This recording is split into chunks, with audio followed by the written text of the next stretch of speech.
It's in the beat. Nah.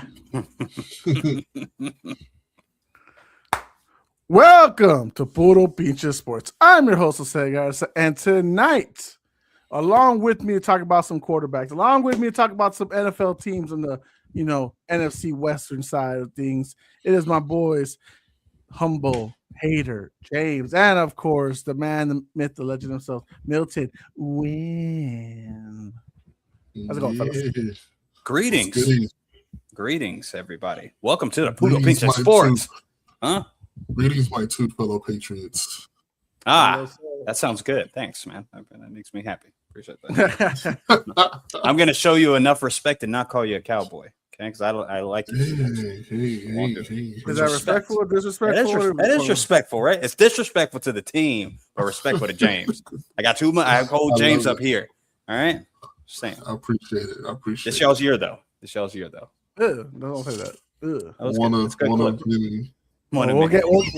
We'll get to that team when it's time to talk about that team and that division. Sure. Which is not in the program today, because today we'll be talking about the NFC West. Today we will be talking about giving you our top 15 quarterbacks entering the 2026 season. And so for anyone who has any questions about that, it's simple. We're going to tell you where we think these players are, why they're there. We'll debate amongst yourselves and see, do we agree? Because I'll tell you what, 1 through 5, I feel like we're going to agree, right? It doesn't matter. It's like, it doesn't matter where they're placed. They're just, as long as they're the top 5. Yes. 6 through 15, that's where the questions begin. That's where the mockery begins. And that's where we're going to tear each other down. And especially if you got some weird hoe in your top 10 when he shouldn't be. Whoa. Well, then we're gonna talk about it. Yeah, for sure. Can't wait. But my brothers in Christ, obviously we did just have July 4th celebration. We did have our independence. Obviously, we're having World Cup fun right now. But overall, I just want to hear from y'all before we start into things. How was y'all's week? Was it a blessed time? Did you ever give me a positive news before we go into the sports chat? I didn't do absolutely nothing. I'm gonna be honest with you. I relaxed.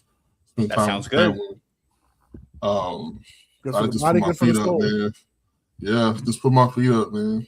You know what I'm saying? Enjoy some good FIFA. A little bit of sports game. That's about it. Yep. I second that. That's all I did. I relaxed, and that was good. Been working a lot, so the relaxation felt very, very, very good. Absolutely. Host, what about you, dude? Come on.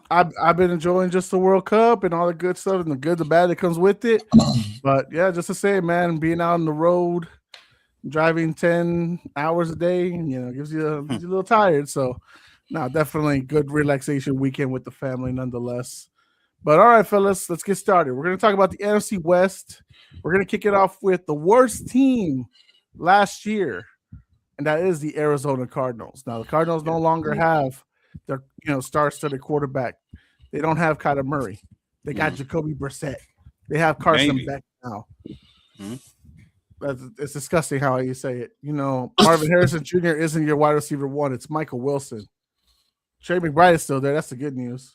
The bad news is they have like 20 running backs, and you don't know which one's RB2 because they drafted Jeremiah Love. He's the instant one. So. No James Conner movement yet. Don't know how his recovery is going. Tyler Algier wanted to be RB1, stays RB2, 3, 4. Who knows what? That's crazy, man. Yeah. But nonetheless, Milton, let me start with you, brother. Please. How are we feeling about the Arizona Cardinals heading into the 2026 season? Is it a great season for them coming up? Are they going to be able to turn around? They have a new coach, Mike LaFleur. Jonathan Gannon has been dismissed.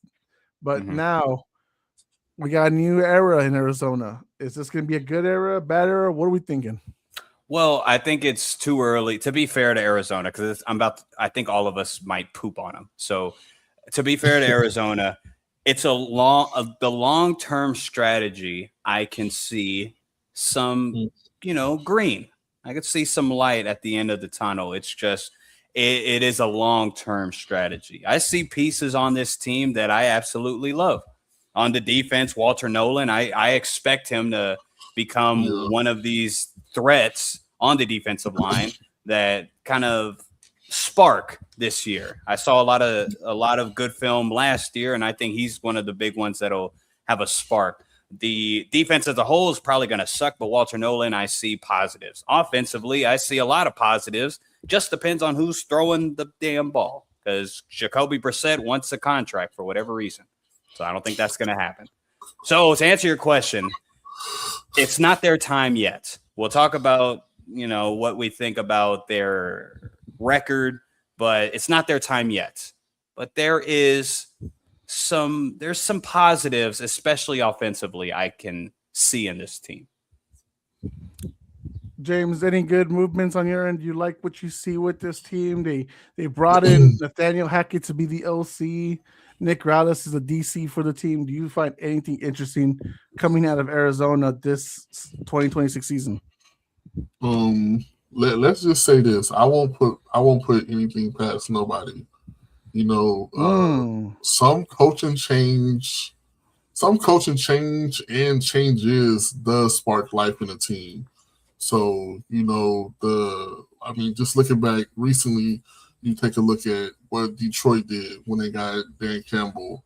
You take a look at what Seahawks did with their coach. And then you look at Chicago and the turnarounds they made. These were teams that were kind of like dead in the right for a while.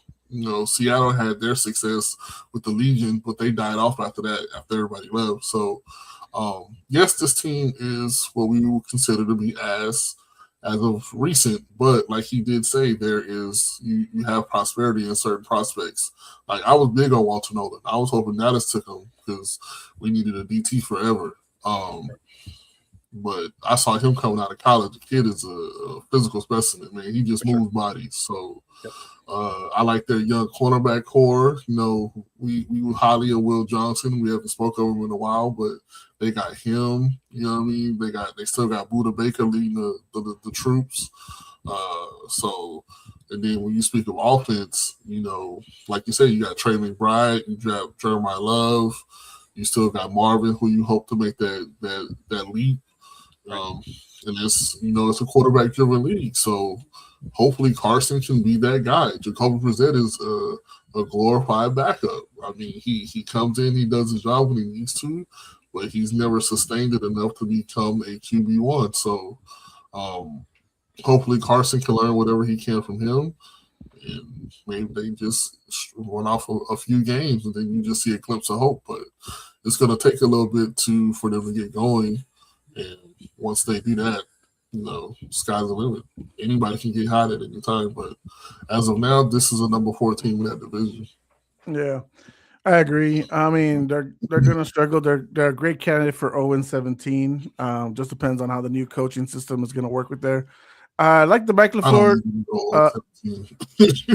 I like the Mike LaFleur edition, but I don't like the Nathaniel Hackett edition. I think that Nathaniel Hackett is going to be the worst thing for that team. Dude. What did he? If funny, what would you say? Trivia question: what offense did Nathaniel Hackett run last year? Trick question: he was running a defense. That's how bad he was on offense. All right, they kicked him out of the offensive room and said, "You know what? You're probably good at reading defenses. Let's try here." And now he's Mike LaFleur's assistant.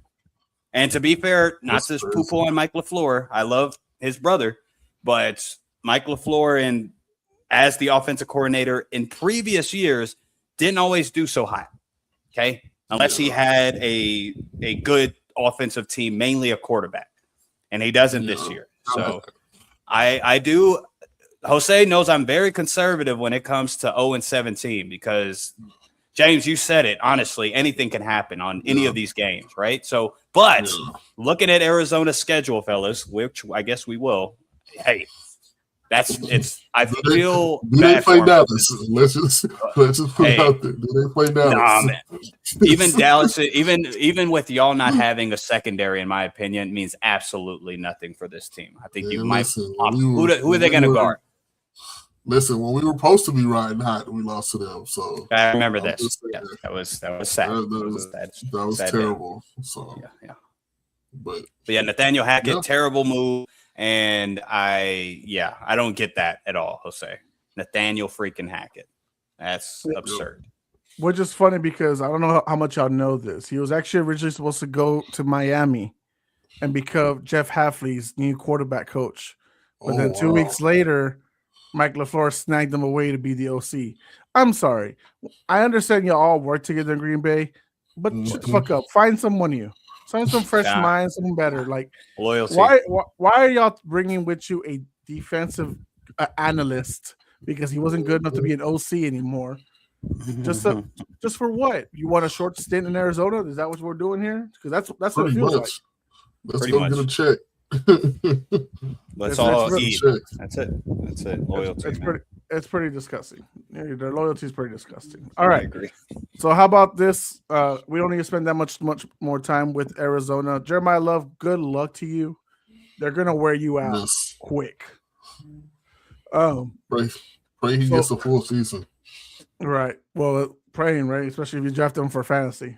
You know, I didn't, but not yet. But maybe in a different league I will. Yeah, that's a different. That's you're gonna make me go on a tangent. How high he's going in fantasy drafts?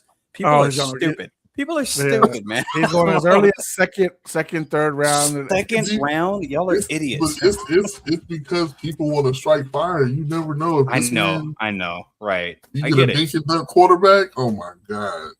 Right. But man, the competition is just too much.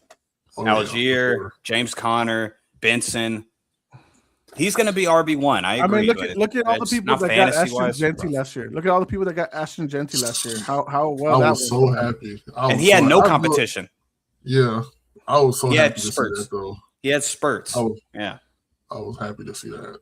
All right, so let's break it down. Let's predict the 2026 Arizona Cardinals season.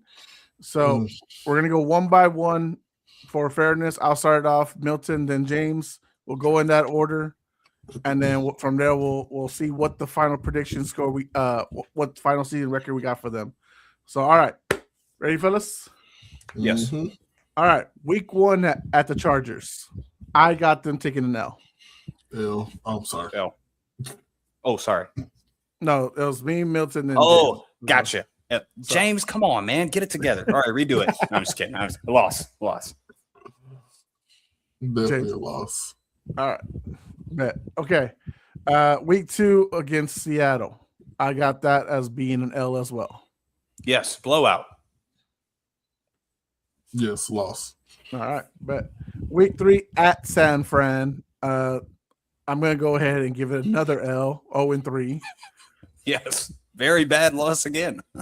Probably embarrassing. All right. Loss. Week 4 at the Giants. Ooh, this is I'm gonna go with a loss. This is 0-4 for me. 0-4. The average loss of 16 points. Go ahead. Oh my God. James, you got the upset? Hey, I got the upset. I'm taking the upset, man. I don't because we don't know. It's we don't know if Malik Neighbors is gonna be back. And if he's not back, who is their wide receiver 1? Slayton? No, they need one. Who will they need one though? That's a good question. Counter question. They brought in Juju. They brought in OBJ. They brought in Braxton Berrios. They got Calvin Austin. They got a depth of a bunch of wide receiver 3s and 4s. I think they'll be okay. Right. Calvin Austin will eat up. Max Melton is going to get about 2 touchdowns put on him. That's what's going to happen. I'm going with the upset. I feel like that could go either way. Okay. All right. I like it, James. You don't believe the 0-17 curse. I love it. All right. Week 5 against the Lions. Ooh, I think we're all froze there for a second. Or just me. I'm going to go ahead and give it an L. Sorry. I was just trying to make sure I'm not frozen. No, we're good. Am I good? We're good. Yeah, a loss. 20 points minimum. Yeah, this is 21 points. This is 21 blowout. This could be 40. This could be 42-0 very instantly. Okay, guys. Yeah, very fast. All right. Week 6 against Myles Garrett and the Rams. Give me an L.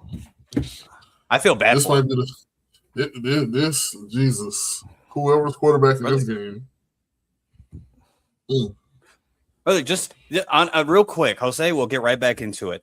think about the defenses. You got the Chargers. We don't really know, but Seattle, San Fran, even the Giants. Yeah. The Giants defense looks nice. Yeah, Detroit, if they're healthy, and then the Rams. This is terrible. This is terrible for a good offense. NFL, I think it's rough. NFL is not happy with them. Okay, so everyone's got a loss for this one. Mm-hmm. Yes. Okay, and our boy Cody's in the chat. He says 0-16. Well, it'd be 0-17, but I trust what you're saying, Cody. I trust what you're saying there. All right, Week 7 against the Denver Broncos. Give me an L for that Jesus. One. Right? Are you seeing the trend right now, James? This is crazy. That's crazy. It's not fair. They have to come out of this on the good side. This has to be a walk in the park. There's a bright side at the end of the road, but until then, I don't think we'll see one. Yes, so right at the end of the road. All right, so another all L across everybody. All L's. Week 8 at Dallas.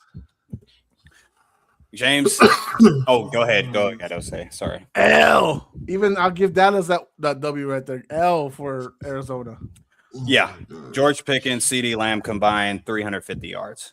I'm giving them the L too, but my God, we just know how to blow these games. That's a fact. It's not Jacoby Brissett this time, though. I mean, might be. You know. Maybe exactly. Gardner Minshew, I bet you, is going to be the starter. Hey, if you're their first win of the season, oh my God, James, we're gonna roast the fuck out of your team. I'm gonna be so mad. I don't think Caleb Downs will allow it, but you know. Yeah. You gotta hold it down for us. No. Yeah. All right. Week 10 against the Rams. Another L. 0-10 for me. 0-10. Agreed. Is it the Rams or is it the Seahawks? Oh, Seattle. Sorry. At Seattle. I forgot. Week 9 at Seattle. Mm-hmm. I got an L. 0-9. Yes. Definitely. All right. So week 10, L against the Rams. Yeah, they're not going to win any division games again. Yeah. They didn't win any last year. They're not going to win any this year either. They're begging for something. All right. Week 11 at Kansas City. L. Oh, yeah. Definitely. Mahomes going to be back. He's going to be pissed off. Yeah. But we got newly married Travis Kelce. I don't know how intrigued they're going to be into fighting. Yeah, even if they got K9, he might go for 300 on his own. I'm saying, man, yes. L. No matter how you put it, get the third string tight end. He's going to for Kenneth Walker that week in fantasy, ladies and gentlemen. Yes, you're welcome. By all means necessary. Happy Thanksgiving. Right. Week 12 against the Washington Commanders. Now this one might be a sneaky win, and because this is at home, I'm actually going to go ahead and be nice and give them the win against Washington here. Oh, wow. I can't. So I think they're going to lose this game. I hear you, and I did wrestle with this as well, Jose, but Washington, at least defensively, they did a lot that I like. Not secondary-wise, but as far as stopping the run, I think they're not going to get ran over again. But no, a loss for me. Yeah. I think Washington wins this on defense. I'm not happy with what they look like on offense. Don't know who their running back one's going to be. Well, I'm just praying that Jaden Daniels is healthy this year. That's really the tough part. I don't know where he's going to be at week 12 until the season. You know what I mean? Yep, that's true. We just need to know where he is at because, my God. We definitely know they're not going to have Brandon Ayuk. So. And it's either going to be Bill or Rachaad White as RB1 for Washington. So, and if they utilize Rachaad White correctly, hey, Rachaad White is nice. Not as a pure runner, but they utilize him correctly. Mm-hmm. All right. Yeah, I'm going to go Commanders. You're going Commanders? Yeah, I'm going to go Commanders. Okay, so me and James got 1-11 at this point. Milton's at 0-12. Very kind of you, Milton. I'm conservative, right? This is crazy. Before going into the bye in week 14, week 13 against the Philadelphia Eagles. Give me an L for Arizona. Slaughterhouse. All right, so after the bye, week 15 against the Jets. Hey, the sun is shining. After a bye, too. What you think, Jose? I think they're going to go back to losing again. Dang Dang it. I think the Jets will find something. I mean, the Jets have been okay this offseason. They've been better this offseason way more than Arizona Cardinals. So respectfully, like, there's just nothing I see the Cardinals doing. This is going to be one of those Aaron Glenn running down the field like, oh my God, we won! You're funny. Okay. I think Aaron Glenn's going to be fired by then. But because of that, I think the Jets are going to, lose this game. All right. James? First win for the Arizona Cardinals. I think it's like second one. Because who's the Jets quarterback? Gino. And Gino's played Arizona a lot recently when he was in the NFC West. Yep. So he knows that's the scheme for the most part. He knows most of the guys he's played up against. It's 2015. Anything can happen. Yeah, I think the Cardinals pull this out. I don't like the Jets. I don't like what they look like on paper at all. All right. James is giving them the second win of the season. Oh, the Jets did just win the draft, right? They got 3 first-round picks. I don't know how well they're going to work together, but we'll see. Yeah. All right, Week 16 at New Orleans. I think they're going to get shucked. So give me New Orleans winning this game against them. What about you, Milton? I love that, man. That is such a good phrase. I actually have them going on a 2-game winning streak, beating New Orleans in the Superdome. Oh, wow. Yep. Yeah. I think they're going to be like, oh, okay, Arizona. And then the coach is going to be like, oh, what a game plan. Okay, they're coming about now. That kind of thing. Nah, I don't see it happening. I'm going Saints. All right. So Week 17 against the Raiders. Man, this Raider team is still going to be trying to get it right. But at the end of the season, they're going to spank the Cardinals still. So give me Raiders to win this one. So, Milton, what about you? Yeah, likewise. I think the Raiders, by this time, I don't think they're going to be really good necessarily, but I think by this time they're going to kind of figure out their identity, especially Clint Kubiak with the offense. So, yeah, they'll beat an Arizona team. Yep, same here. All right, final week of the season, Week 18, against San Francisco 49ers. This is going to be tricky because you don't know where the Niners will be at this point. Right. If you believe they'll be ahead at this point, then they can take the loss this week. They don't care. Right. Hurt their draft stocks, whatever. But by the way, I have not jumped ahead and predicted these games in advance. I haven't looked at San Fran's schedule. So without looking at it, without knowing what's going to be for San Fran until the next topic right now we do, I'm going to go ahead and say Arizona loses this game. They'll finish 1-16 on my books. Okay. Milton? I got them losing this game. I think it's going to be a meaningful game for San Fran, considering the other 2 teams in this division. And, yeah, they're going to lose this game. San Fran's actually going to play them and probably beat the brakes off of them. So. All right, James? I'm right there with Milton. I think the same thing. You got 2 other juggernauts. You can't afford to lose no games if you're trying to win, establish playoff positions, home field advantage, et cetera, et cetera. Yeah. All right. So for this Arizona Cardinals 2026 season, I have 1-16. Both Milton and James have 2-15. Such sweethearts. Look at that. That's good. This is good stuff. And all the Arizona. There's no Arizona fans here, but all the Arizona watchers. They exist. This is a unbiased, honest conversation here. I mean, if you hear the names that y'all have to play, speaking of Arizona fans, this is crazy. I feel bad for you. Remember, Jose, when we sucked and then we had the toughest schedule and we still sucked. And I was like, what? Why did we have a tough schedule when we sucked the last year? What is going on? The year before last year, of course. Right. The Arizona fans, just know, like the Patriots, there's grace on the other side of these belts that you're taking. So hopefully y'all can turn it around. Drafting a good quarterback. There's a problem.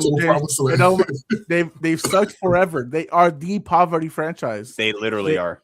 They are because at least with New England, they had structure. The owner knew what he wanted. He got what he wanted, and so he got it done. Arizona, they don't know who they are. If I had to make any trade with New England's history, it would be for a gracious owner that y'all have with some intelligence. Yeah, Jerry is the best. Jerry is the best businessman, but my God, when it comes, my owner deserves to be in the Hall of Fame too, fellas. Yeah, I think if you put Robert Kraft or Jerry Jones for different reasons, this team would not be a poverty franchise. I'll say that. I will give respect to Jerry just for that. You know what? I think he'll do a better job than this. If Jerry Jones let Stephen Jones buy the Cardinals, I think they could freaking do a lot better than what the Cardinals have done in the last 20 years. Yeah. Absurd. For them boys, the one thing they will do is draft, but they ain't gonna let nobody coach. And just for everyone knows, the Cardinals have the 30th easiest schedule. That means the third hardest schedule of the season. Right. Okay, I was saying. I was just gonna ask. I was like, man, what's their strength of schedule? They gotta be top 5, bro. This is atrocious, bro. It's like great defense after great. One thing to do, you will see the best come out Carson Beck if he gets the start. You will see him learn something. Oh, he's man. Have to learn how to read defense. Well, let's move off this garbage. Let's go ahead and talk about a team that we believe that most likely we might see in the playoffs next year, and that is the third place NFC West team from last year, the San Francisco 49ers. Now, obviously, good Lord, you don't know where they're going to be. You know, they got the little electrical station nearby, probably causing everyone's legs to go out. But they did get a Mike Evans. They did sign a Veridian Lowe. They did go ahead and get Christian Kirk to beef up the wide receiver room. Robert Jones is in the house now. He's no longer with the Cowboys. He's a San Fran man. And they also got low-key, sneaky good corner Jack Jones. You know, not everyone loves Jack Jones. I love Jack Jones, but that's because he used to be a Patriot. Jack is solid. So Jack Jones and Nate Hobbs. So they beefed up the corner depth, which they needed. Well, they have good 3 corners though: Stout, Green, and I forget the other brother's name. Is it Lenore? Lenore, thank you. He's the best one, honestly. So they have 3 studs, and then they beef it up with Jack Jones, Nate Hobbs. Greenlaw comes back, fellas. Yeah. I know we don't know about Greenlaw yet, but he played best in San Francisco. Defensive line help, and like Jose said, the wide receiver room. Christian Kirk, sure, he's not a big name, but he's a real good depth piece for sure, especially for a guy like Brock Purdy. Good slot for him. I'm the wide receiver. Right, exactly. Go ahead. Raheem Morris got his ass kicked out of Atlanta, but he instantly got a job over in San Fran as a DC over there. My God. So he found they found a perfect home, perfect person to replace Robert Saleh. Yeah, so obviously they didn't have any first round picks because they traded back multiple times. Right. They did get a wide receiver in Stribling from Ole Miss, so that should be a nice touch up there. And they exactly. And they got Romello Height DE from Texas Tech. You know, Texas Tech kids are fucking rolling last year, so everyone's ready to see how they go. Mac Jones is still the best, probably backup quarterback in the league right now. So Brock Purdy gets a little, ingrown toenail or something like that. Mike Jones is right there to play. But Milton, go ahead and talk to us about the San Francisco 49ers. And for sure. What do you like about them for this season? Everything that you said, because a team that all they dealt with last year was terrible injury after terrible injury. Yet the stats aren't going to show it. And fellas, I know how kind of Jose's kind of turned it around a little bit with the Brock hate. Like there's at least some, not hate, just not love, like myself. But we see what Brock actually could do with like him running for his life. He actually was doing off-platform throws, tight windows. Of course, he made some bad throws. I mean, it's freaking Brock Purdy. It happens. But he played very, very well for a guy that was considered Avengers only or bust. He proved, I think, even just a small period, he was hurt, fair enough, that I'm not saying he's worth the money yet. I think this year will show if he is or not.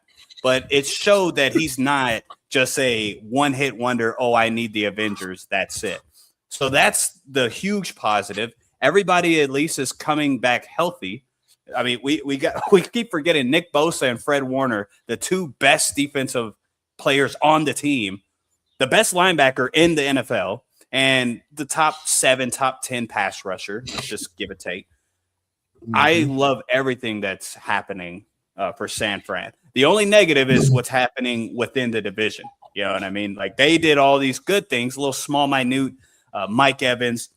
You didn't mention Jose Dallas. I don't know what the hell y'all were thinking with Osa going over there, right?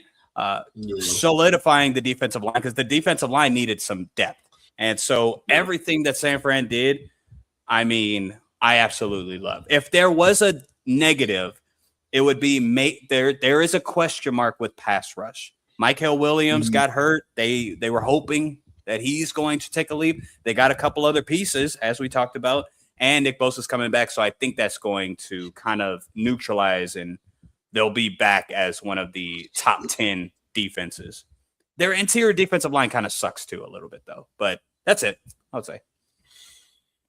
Oh, I thought you were talking about Dallas, someone from Dallas going over there. I thought you were going to be like, oh, my God, they got Matt Eberflus. No, didn't Osa Ighoduvisi, didn't he go over there, right? Yeah. We traded him for something. Y'all got D. Winters. Like D. Winters, you got that's another young, nice piece. I'm assuming since Dre Greenlaw came over, they're like, all right, well, we don't need him anymore. You know what I mean? But that's a good piece for Dallas. Yeah. James, how are you feeling about San Fran, bro? Man, like I don't mean to piggyback so much off of Milton, but he's spilling the truth over there.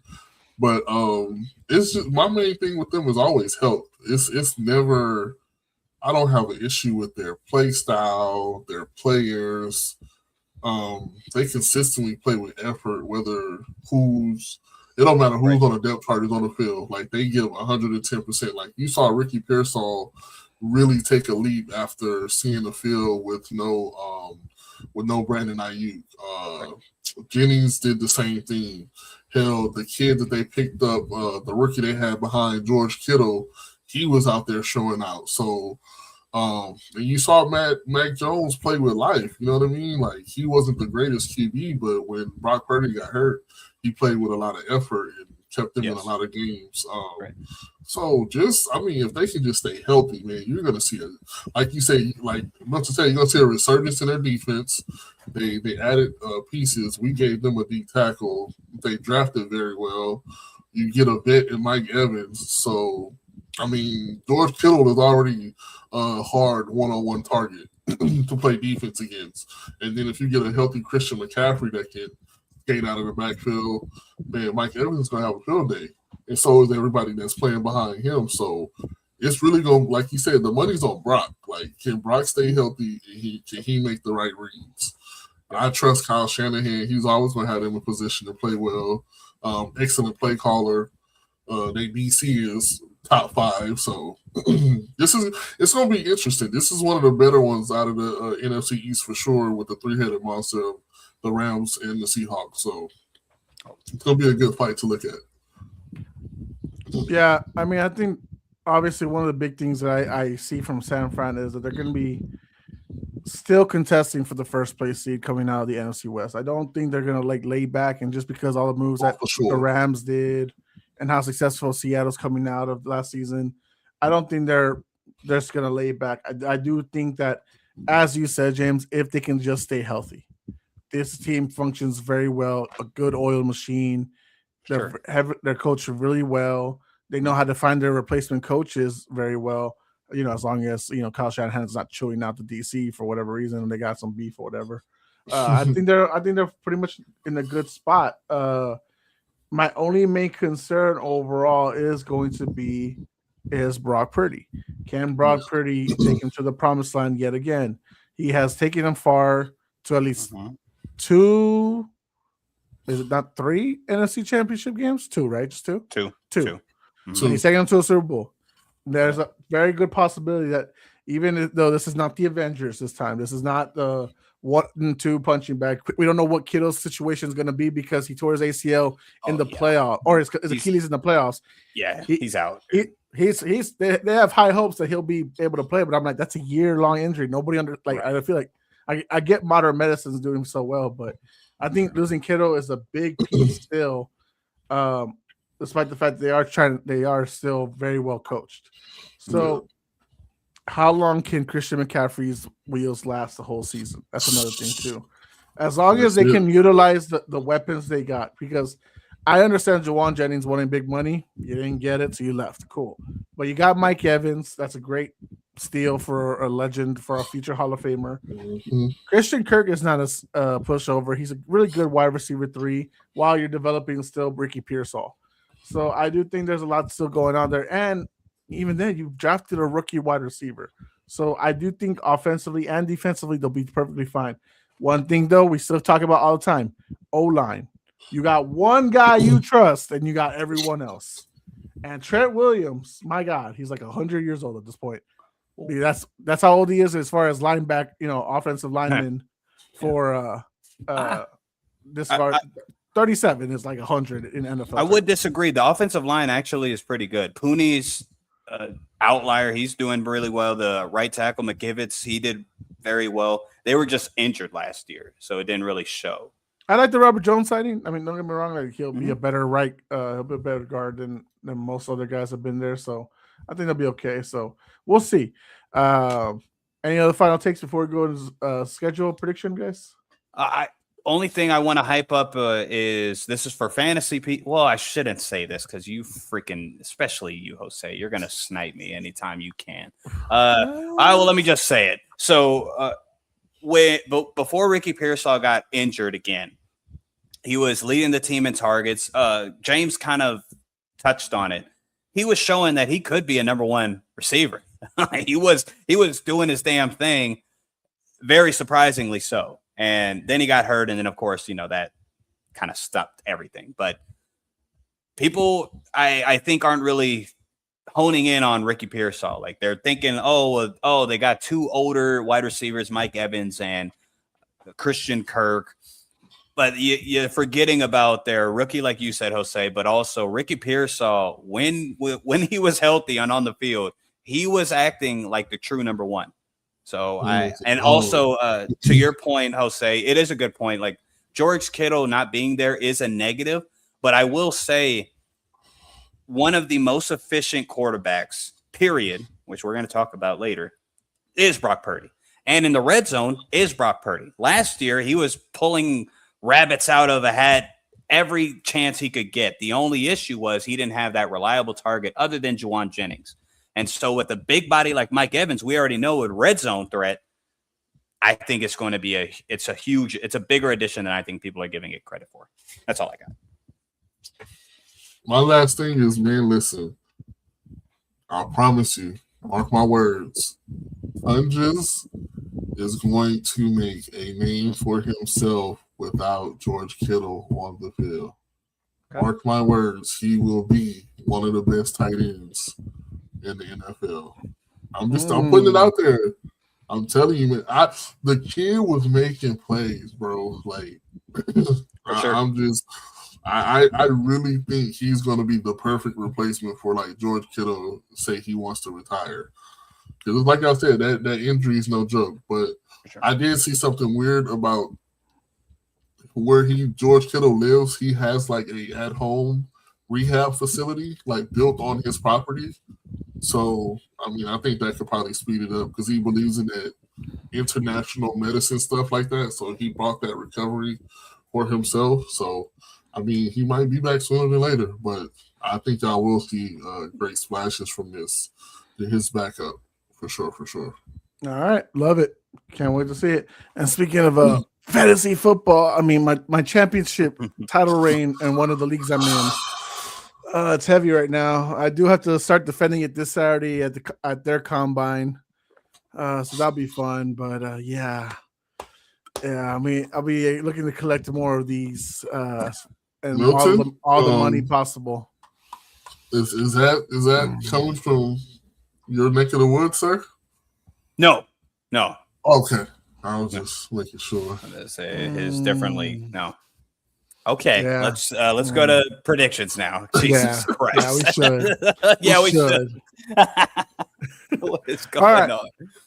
Let's go ahead and predict the 2026 San Francisco 49ers schedule. All right, say more to fellas. Actually, let's go reverse it. James, Milton, and myself. Let's go ahead and swap it up that way. So week 1, it says at LA Rams, but it's actually in Melbourne, Australia. James, what do you got this game? San Fran at Rams. L. Woo! L. I agree. I'm sorry. Loss. This just the fact of no Trent Williams and a healthy, jubilant Myles Garrett. What makes you say no Trent Williams? He should be there. He's gonna be a non-factor. You got Myles Garrett coming off the edge. Whoa! Myles Garrett is gonna eat. Right. Myles not Garrett on Trent. is Not on eat. Trent. Not on Trent. Not the entire Man, game. Okay, man, we'll see. I He's can't gonna wait. go crazy. Myles He Garrett is probably playing is. on a team that has a chance to make a Super Bowl run. Oh, for He's sure. going to come out there on steroids. Like I No, think yes. he's it gonna be doesn't even have to unstoppable. be Myles Garrett. You can, that side has got Byron Young too. We'll talk about it in a bit, but Byron Young's a And beast then too. Like you he has added a Trent spot. McDuffie.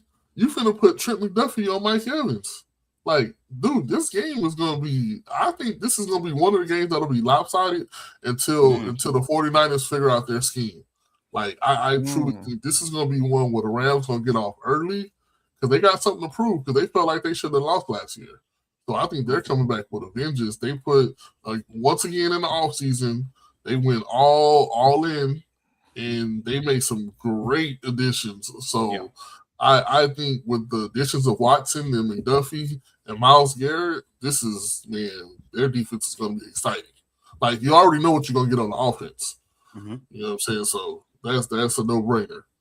But I think this one, the 49ers, they're going to have to take one on the chin this one. Right. Milton, what'd you say? A loss. San Fran's going to lose. Yeah, I mean, I do think that, honestly, it's also week one. You got to travel overseas. It gets a little annoying. But, yeah, I think this will be a tight loss. I don't think it'll be like a big blowout or anything like that. I'll say go 3 points. All right. Week 2 against the Dolphins. And they get their bounce back. And they get their bounce back. This is a dub for sure. They'll get it back. 100% they're going to win this game. They'll dominate this team very easily without hesitation. Yeah. Get your popcorns ready for that CMC H-Chan battle. Mm-hmm. All right. Feel bad for H-Chan. We talked about it a little bit. Week 3 against the Cardinals. Dubs. Yeah, Dubs. Big dub. Dub as well. Oh, fun matchup right here. Week 4 against the Broncos. Yeah. So, James? I'm going Broncos in this one, fellas. Okay. I think it's matchup wise. Oh man, James took a long time, and I think anybody that gets this game, if you're not biased, it's a tricky one. So I think opposite of James, I got San Fran winning this game. They're going to be at Santa Clara. They're not going to be at Mile High. So I'm going to lean towards San Fran. I've been talking about it all off season. I don't think Denver's going to be as good this season compared to last season. Right. So give me San Fran to come out on top on this one. Yeah. Week 5 at Seattle. Week 5 at Seattle, James. I'm going Seattle. Seattle playing at home. This won't be no pushover win. It'll be tight. I think this will be a close game too. Divisional foe. You know each other very well. Everybody healthy. Well, probably minus Kittle, but this will be a close game. But I got Seattle taking this one. Yeah, likewise. I think the top 3 are going to split in their matchups. So I'm just going to lean towards whoever the home team is. So Seattle will win. San Fran loses. I love the mindset y'all are having, but I'd rather go with the mindset that the away team upsets the rival at their home. So give me San Fran beating Seattle on this one. Week 6 against the Commanders. Dubs. Yeah. Dubs it is. Unanimous. All right. Week 7 before the bye week. It is at Atlanta. Dub. I think it's trickier, but Jose kind of knows why. I do think they'll win. Well, I think Atlanta offensively, we've been saying this for the last 3-4 years. This offense is absolutely crazy if they had the right offensive scheme. And I think Kevin Stefanski, 2-time coach of the year, will bring exactly that. He loves to run the damn ball. Okay. And guess what? You got Bijan. You got Bijan. Drake London, when it doesn't, like, people will say, oh, if it's Michael Penix, it's Tua, blah, blah, blah. He had bad quarterback play last year, and look what he did. Okay? I don't care. I will say I am a Drake London hater. Like, whoa. The way I despise Jalen Brunson, I despise Drake London. No, I'm just saying, I'm being honest. No, I'm just being honest. Like, it's a light skin thing. This is crazy. I don't like this, James. I don't like where this is going. What are you doing right now? If you're light skinned, I hate you. Just say it. Just say it. What is going on right now? Oh, no. Go ahead. With Drake London, the hate was before. I actually respect him a lot more now because he's treading that DeAndre Hopkins thing where he hasn't had a great quarterback, but he has still produced every year. 100%. He's gotten better. So I agree. Just a lot of respect for Drake London, like especially after this last season. He went bananas. But yeah, I do think San Fran beats Atlanta, though. Also, real quick, James, just so you'd see why I'm a little hype on Atlanta. I can't wait till we get there. But them keeping the defensive coordinator, Jeff Ulbrich, I can't think of his name. He was for the Jets for a little bit. I think that was a super great move. So I also like that. Their defense is just going to get better. But yeah, San Fran. I hope so because the team was nice. I'm going with the upset. I'm gonna go with Atlanta winning this one at home over San Fran.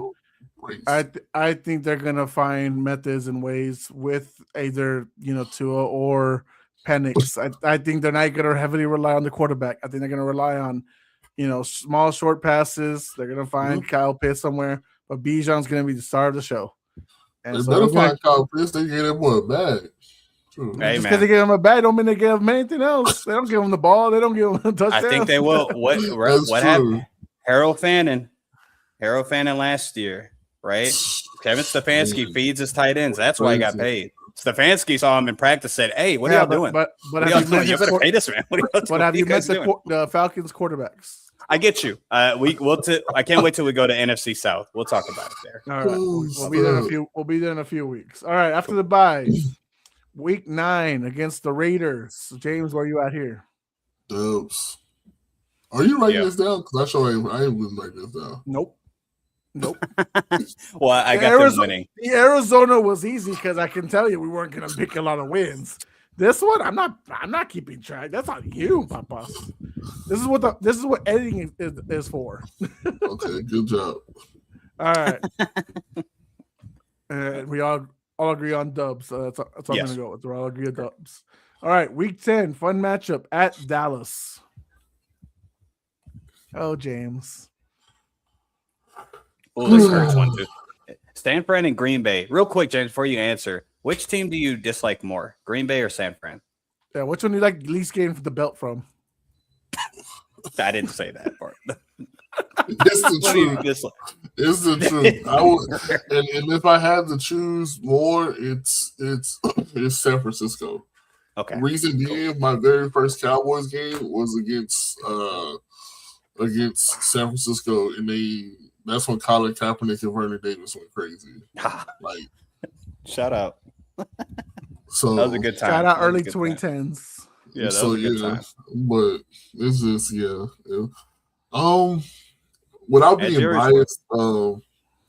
without being biased, man. This I feel like this game can go both ways. It can go both ways, but it's really going to tie into coaching and how well Dallas adapts to the new DC. And this is halfway in the season, so I mean it's going to say a lot. But just knowing us, we find ways to lose, man. So I'm going to go San Fran, but I'm praying for the reversal in real life. Yeah, we know. Milton? I actually, you okay? This is good. I have San Fran losing against Dallas. I think Dallas will finally make it work offensively. Yeah, I think it's going to be a high-scoring game, and Dak's going to get the ball, at the end. Brock's going to be cheering. Minute 20 left. Boom. George Pickens goes. Something crazy happens. They lose. I hope so. I'm gonna be nice. 35-10. I'm gonna be nice. 35-10. Damn. I mean, 35-10? Wait. Come on, man. You get the belts. It's gotta be the belt. Like, we lose 35-10? Yeah, you get the belt. That's crazy word. You get the belt. I'm being kind. Siri, record this. Yeah. I can't believe I'm the only one. All right, I'll take it. All right. By the way, James, the best way to track, what the records are, just check how many losses you've got so far. I think you got maybe like 2 or 3. Milton's probably got about 2, 3 himself, maybe 2, and I got 2. So I got 2 so far, so I'm good. All right, week 11 in Mexico against the Vikings. Yeah. Dope. This is a trap game for me. I say Minnesota's going to win. Mexico, I don't trust it. Minnesota. Mexico is Little Fan friends. Shoot, you see their fans? Well, that's a good point. You know what? You saying that kind of pissed me off because that is very true. I'm sorry. That is very true. Fred Warner's going to pop in that Viagra pill and he's going to go and get that W and his Mexican roots. And the Azteca, bro. What the fuck? You ain't losing to Azteca, bro. That is so funny. Damn it. No, that is a home game, bro. Like, that's one thing I will say. Dallas and San Francisco and Mexico City, that's like a home game. Like, all right, I take it back. I have that's such a I did not put that in account. I'm a switch a team that I had San Fran beating. But so yeah, I got them lose. I got San Fran beating Minnesota in Mexico. Okay. Y'all talked me into it. That's a good point. You're welcome. Week 12 against Seattle in Levi Stadium. Jameson? I got the Niners winning at home. Yeah, likewise. And I got them losing at home against Seattle, per my logic earlier. Right. Yeah. So now week 13 at the Giants. That's a dub. Yeah, I agree. Giants, not. I don't think they're. I think San Fran's too good overall. Yeah. Even at full strength, I got them beating the Giants. They'll just get out coach. I don't know. John Harbaugh's there now. We'll see. Right, but we got to remember who he brings. This ain't Lamar. This is Jackson Dart. If it was Lamar, it would be a whole different story. This frustrates me so much. I can't wait to talk about the NFC East, but just know the Giants have I think can be a historic defense, and they bring a guy in Denard freaking Wilson. Who the heck is this guy? No offense. All right. That's true. He sucks. That's what he says. And I'll agree with everybody. I'm going with W for San Fran. Right. Week 14 versus the Rams. James, where we at? I still have them losing this one. I give them their 4th loss. I don't think they beat the Rams. Okay. I think they get Yeah, okay. All right. Well, I think they win. Me and Jose are probably again, we're just opposite. I think home team wins. You think opposite. Yeah, I'm gonna go. It's 13 weeks after the first meeting. Everyone's a little more worn down, beat up. So that's 125 games. So I'm assuming this is a 3:30 game for us. Right. Early. Oh, and then they got to settle up for Thursday Night Football that week. All right. Well, go ahead and give me the dub here for San Fran. Okay. And so week 14, Thursday Night Football against the Chargers. You don't got to travel far, James. Just go to SoFi. Yeah, this is a good one. I think it's a bit close one. You know what? I think they still get over the hump. Oops. Go ahead. Say it again. I still think they get over the hump, even though on a short turnaround.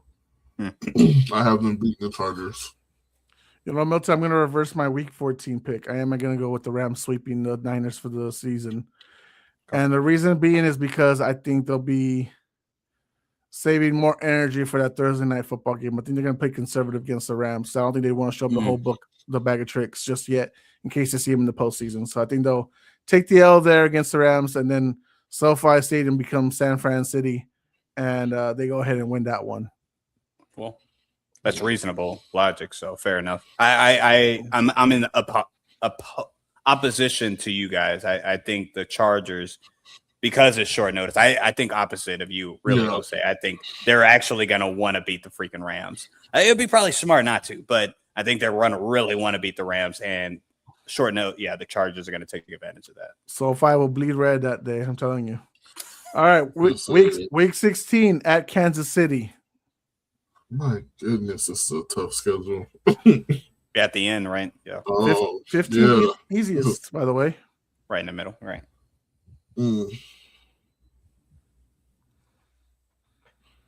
Healthy Patty, healthy team. I just don't like what the Chiefs did with their defense. So I'm leaning towards San Fran with this one. Offensively, they have weapons, but I just don't like what they got on the opposite end.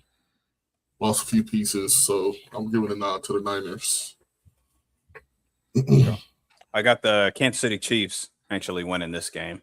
Yeah, the Chiefs own their number for whatever reason, so I'm going to go ahead and give the Chiefs the dub here. But that will be their final loss of the season. Spoiler alert. Go ahead for week 17, James, against Philadelphia. I feel like Philly has a defense to stop them. I'm gonna get a nod to the Eagles. This will be their 5th loss of the season for me. They'll lose to the Eagles, and then that'll be the last one. Okay. Yeah, I got them. At first, I had them beating the Eagles, but then, I don't know why, but I changed it, and I went ahead and said they'll lose to the Eagles. So that'll be their 6th loss for me, and that'll be the last loss they got. Yeah, and I got them beating Philadelphia. I don't see them losing to them really anymore because I think by then Nick Sirianni probably won't be in the coaching seat anymore. Okay. Wow. Okay. Yeah, you're consistent. I respect that. All right, man. That leaves week 18. By going by what we said earlier, this is all win easy for all of us. Right. Yeah. So with that, does everybody know what the records are? Top of their head? Yep. I'm something in 5. James got him 12-5. I have them going 11-6.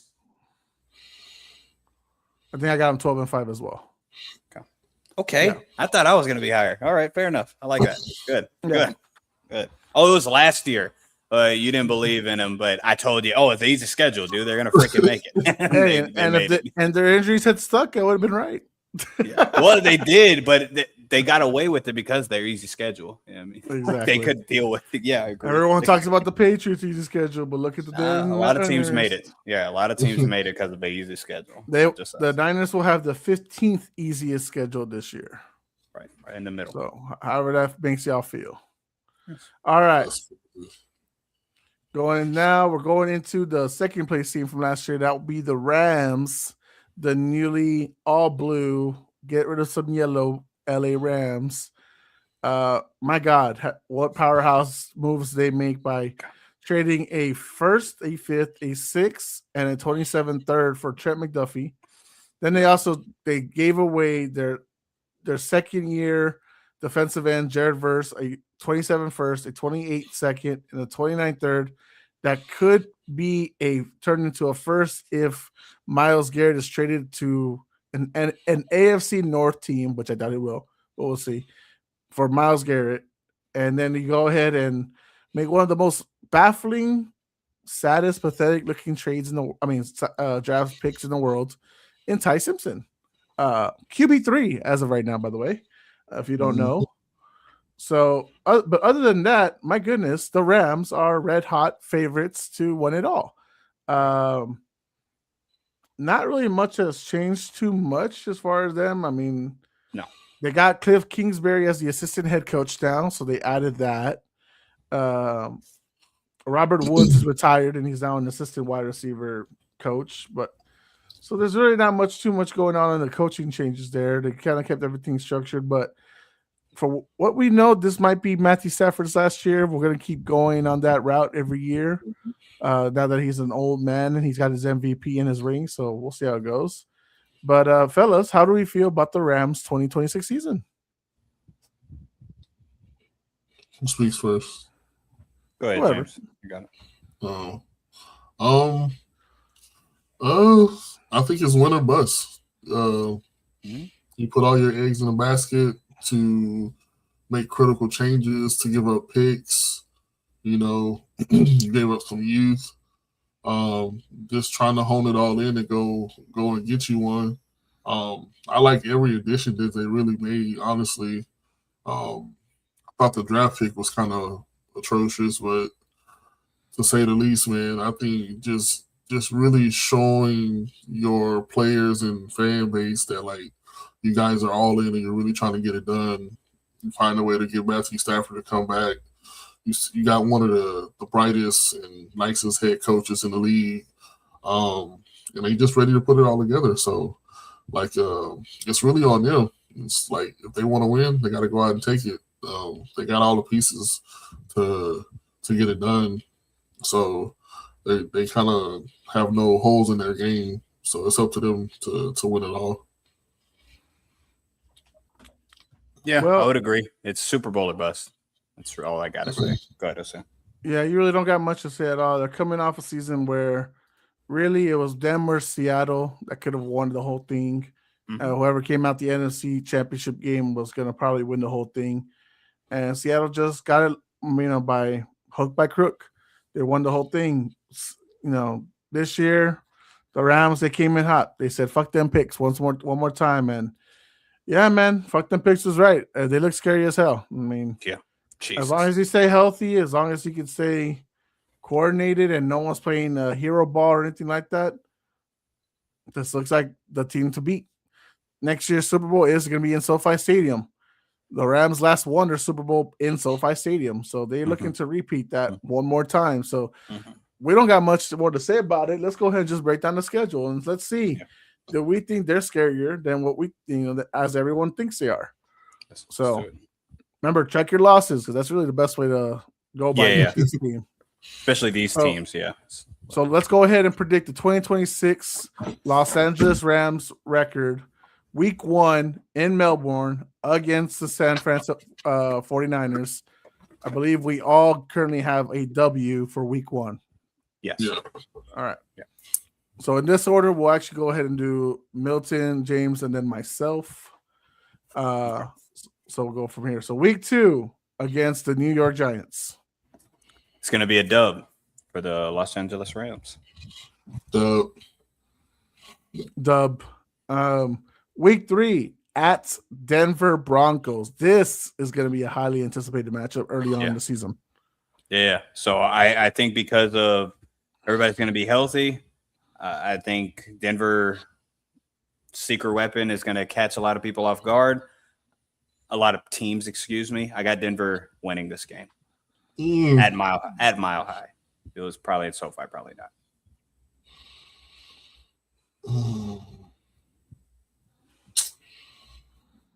Yeah, I'm going Rams. Yeah, I too will be sticking with the Rams with this one. I don't know when or if I'm going to pick against them at this point, guys. I'm not going to lie with you. Don't know if this will be the perfect season, but I'm scared. No. Come on, Dolphins. Oh my God! Right. All right. Week 4 at Philadelphia. They will win that game. It'll be Philly. Yeah, I'm going Rams. All right. I will go with the Rams as well. Week 5 against Buffalo. So that's a tricky one because the only way the Rams lose is against certain style of defenses. In Buffalo, I don't freaking know what they're going to be. Defensively, I have no clue. So I'm just gonna say screw it. I got the It's Rams. Monday night. Yeah. I don't know, man. This is prime time. This is prime time. This is Monday night. This is when the lights are the brightest. If y'all in the chat, go ahead and tell us what you think, because I know the Rams is going crazy. Going against Josh Allen, like on prime time. Yeah, he's gonna eat no matter what. That don't crazy. mean they're gonna win though, right? Yes, that's exactly. That's what it is. Like, oh man, but they are playing at home. Yes. All right, I'm gonna go Rams, man. I just think that Buffalo don't have enough to defend, but you can never count out Josh Allen. Yeah, go ahead and give me a 5-0 start for the Rams. Yeah. All right, week 6 against the Cardinals. Yeah, we could skip. All right, unanimous decision. Week 7 at Raiders. Feel bad for the Raiders. They're gonna lose. Very bad. Yeah. Ashton Genty's actually gonna do his offensive line got better this year. It's gonna look like last year. We're talking Braden Fisk on the line. Like, that defensive line is Puna Ford. Oh God, it's gonna be disgusting. All right. Yeah, I agree. They'll beat the Raiders. No problem. Yeah. All right. Week 8, SoFi Stadium Civil War against the Chargers. Yeah, that's a win. They're gonna beat the Chargers. Yep. Dope. Upset alert. Chargers win this one. Respect. Okay. Didn't expect the O-line for the Chargers are healthy. They fight off Garrett and Biden Young. They're able to give Justin Herbert enough time to pull it off. Give me the underdogs to win this one. That's the upset. That is laughable to think. I like it. If the tackles are there and they're healthy, that's a good point. I mean, I don't know how they're going to do it with Myles Garrett, but Slater's the man. Slater's the man. Amarian Hampton, baby. Oh, yeah. Fair enough. That's how you beat a pass rush. Good point. Mm-hmm. All right. Round and pound. I like it. Week 9 at the Commanders. Yeah, that's a dub. 100%. James? Dub. All right. I'm giving a dub as well. They come back on that one. Week 10 at Arizona. Skip. Yep. Skip. Not even worthy. Decision. Yep. After the bye, we're going all the way and fighting Green Bay Packers. Ooh, yeah, is this Thanksgiving? It's probably going to be cold, right? So that's where I'm a little at odds. SoFi, not at all. Oh, it's not at Green Bay. Right. Okay, yeah. Easy dub. Easy dub. Jordan Love's cool, but he ain't that cool. Rams. Rams will kill Jordan Love, and at this point, the Packers will be eliminated from the playoff contention. Oh, man. Keep on holding on to that, dude. I respect it. I like it. Solid argument. I know. I love it. I didn't say that. Go ahead. All right. I believe this is also Monday Night Football, if I'm not mistaken. Thursday. Is it Thursday? Thursday. Prime TV, baby. Good Lord. Oh, yeah. Prime Video. You're right. I guess that's what my birthday will be this year. It's on Thursday. I get to give me Rams versus the Kansas City Chiefs. Week 13. What do we got? Yeah, I got the Rams winning. Kansas City, James, you said it. I can't wait again to break down AFC West. This Kansas City's defense, I don't care if Spagnola's back there. This defense kind of sucks. It's going to suck. All right? Go ahead. Yeah, the Rams win. Yeah, I got Rams winning. I, too, will go ahead and have the Rams winning. This is the epic mustard versus ketchup matchup. Love to see it. But just like last time, I think mustard will win, even though mustard is disgusting. All right. Week 14. We already talked about it, but let's do it again. Week 14 at San Fran. I have them winning. So I got San Fran winning this game. Yeah. All right. Y'all got the sweep. Yeah, we got the Rams on this one. Yep. Are you changing your mind now? You should. Yeah. No, I'm going sweet, man. I got the Rams winning. All right. I'm sticking with the Rams as well on this one. Week 15, Dallas Cowboys.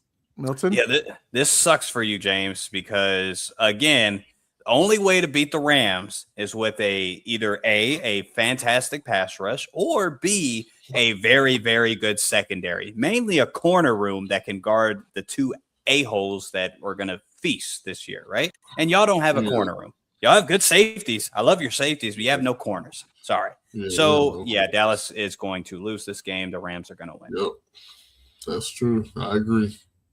Yeah. Only way we win this game if Dak Prescott plays in Jesus level. Like back and forth. It's like back and forth. It's gonna have to be one of those games where he just goes crazy throughout the air. So, but yeah, I got the Rams taking this one. All right, week 16 at Seattle. Week 16 at Seattle. I have them losing this game. I have them splitting with Seattle. Yeah, this is the one. This is their first loss, their first and good healthy loss that they take on Christmas. Yeah, man. What a Grinch! Just kidding. I mean, you gotta lose. You rather lose sooner than later. You know what I mean? So you can get that bounce back, you can lick the chops. You know what I mean? They've been flying high all season. So this game is on Christmas. You said. Mm-hmm. Okay. 5 days after Dallas. I switch it. I got them losing against Seattle anher game, not Christmas. Sam Darnold's not winning on Christmas, fellas. I'm sorry. Sam Darnold's going to deliver the best Christmas present ever. I will agree with the Rams winning this one. At this point, I don't know what's left of Seattle. So we'll get into that in just a bit. Okay. Week 17 at Tampa. Yeah, they beat Tampa. Tampa has no secondary either. Yeah. Zion McCullum. Uh-oh. Excuse me. Hey, I like their young stud though, Benjamin Morrison. He's coming around. I think. Right. He is going to be nice. Safety again. Their safety room is pretty good as well. Not for Puka. Who's going to guard Puka? Okay. Yeah. Nobody. Yeah, I'm going to go with the Rams on this one. So final week 18 against Seattle. At this point, honestly, with the records that we all have right now, they don't even need to play this game. They're not going to try.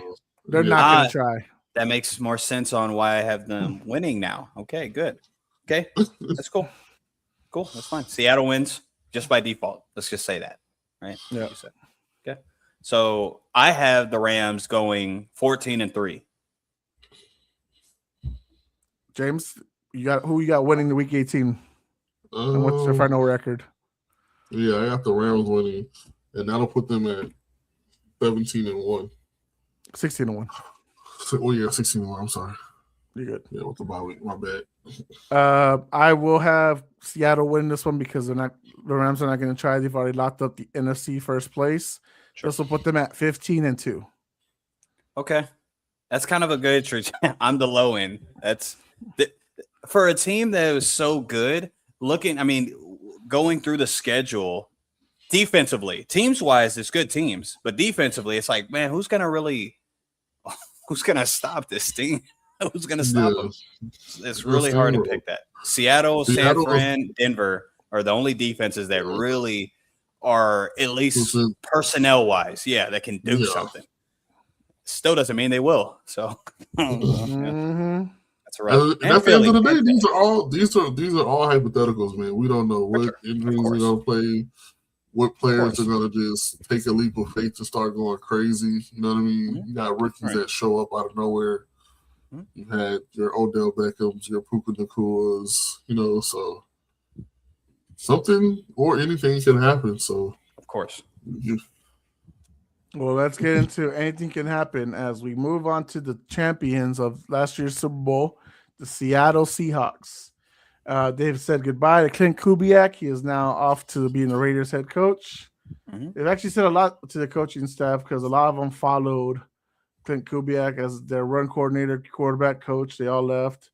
They've promoted some guys from within. They've brought in Zach Orr and Josh Bynes. So we'll see how it goes. They've replaced Kenneth Walker III by drafting Jadarian Price out of Notre Dame, their RB2. which surprised a lot of people.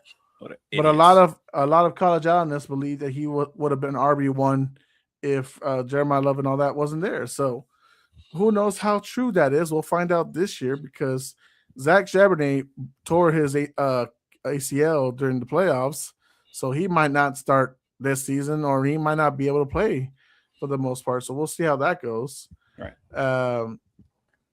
We like Mike McDonald as a head coach. He's done very well for himself. Yeah. But there's just a lot of questions you got going on with this team now that Brian Fleury is the new OC for this squad. Yeah. So Brian Fleury comes out of, he's the Shanahan. He's a Shanahan. He's a Shanahan guy. He's been all over the place, but he's never been like the guy or an OC before. This is his first OC position. So this will be interesting. Interesting. A nice word. That's a nice word. It's a nice word. Milton, I'll be honest with you. I don't like this squad as much as I liked them last year. And I do think they take a very heavy step back compared to last year. Completely agree. Now, James, you'll be the one to settle it because people that look at my background, people that know Jose, are going to say these hating ass Patriot fans. Right? They're still salty. And some of that could be true. But I will honestly side with y'all because I don't know how you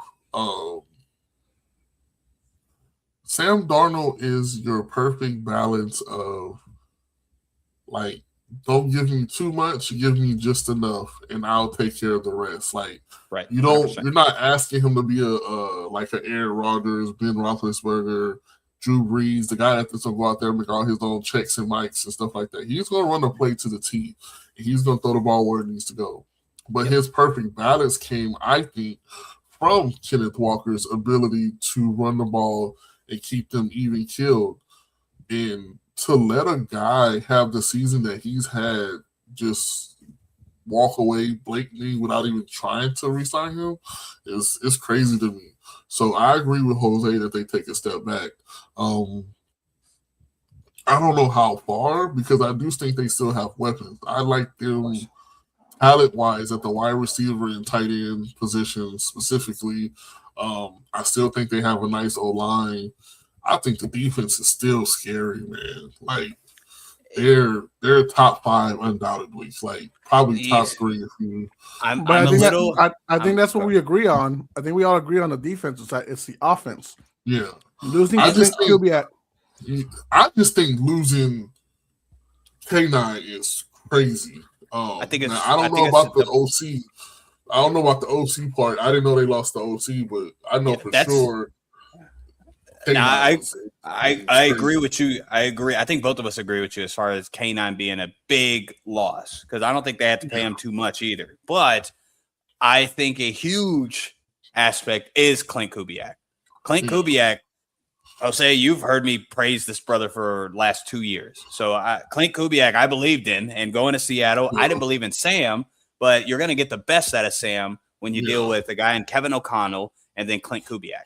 So, but even with that, he was very streaky this last year. We can't forget he had over 20-some turnovers. We can't forget that. Like I know in the playoffs he didn't make the mistakes. That's the coaching aspect of it. And like you said, James, Sam doesn't suck. So I'm not. Don't nobody hear what I'm not saying. He will put it where it needs to go, as long as everything is structured. Everything is the best case scenario. Sam Darnold can do exactly what you need him to do. But when things start failing and you need to rely on him, which they're going to have to this year, I disagree with you. Like their wide receiver room, I don't.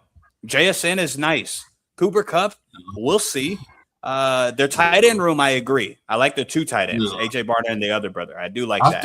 I think what should see more of the number 2 role. Shahid. Right. I forgot about that. And then they got the kids from where did they get the kid from? Was it Colorado State or was it Bobo?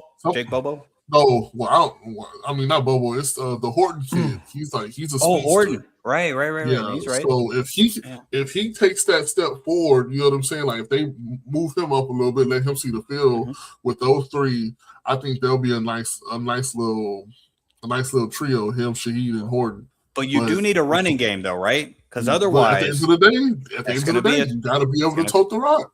Right. The other two teams can. I don't. And that's the thing. I don't like. I get what everyone's saying about K9. I mean, we all love K9. K9's a great RB1. He was heavily disrespected in Seattle. He knows that he was never going to go back. Even if they offered him enough money, he was not going to go back. The problem is that you had a two-headed monster with him and Zach Charbonnet. Zach Charbonnet would be able to punch it at the 1, 2, 3. As long as he's within 5 yards, he's right there. He'll punch it through.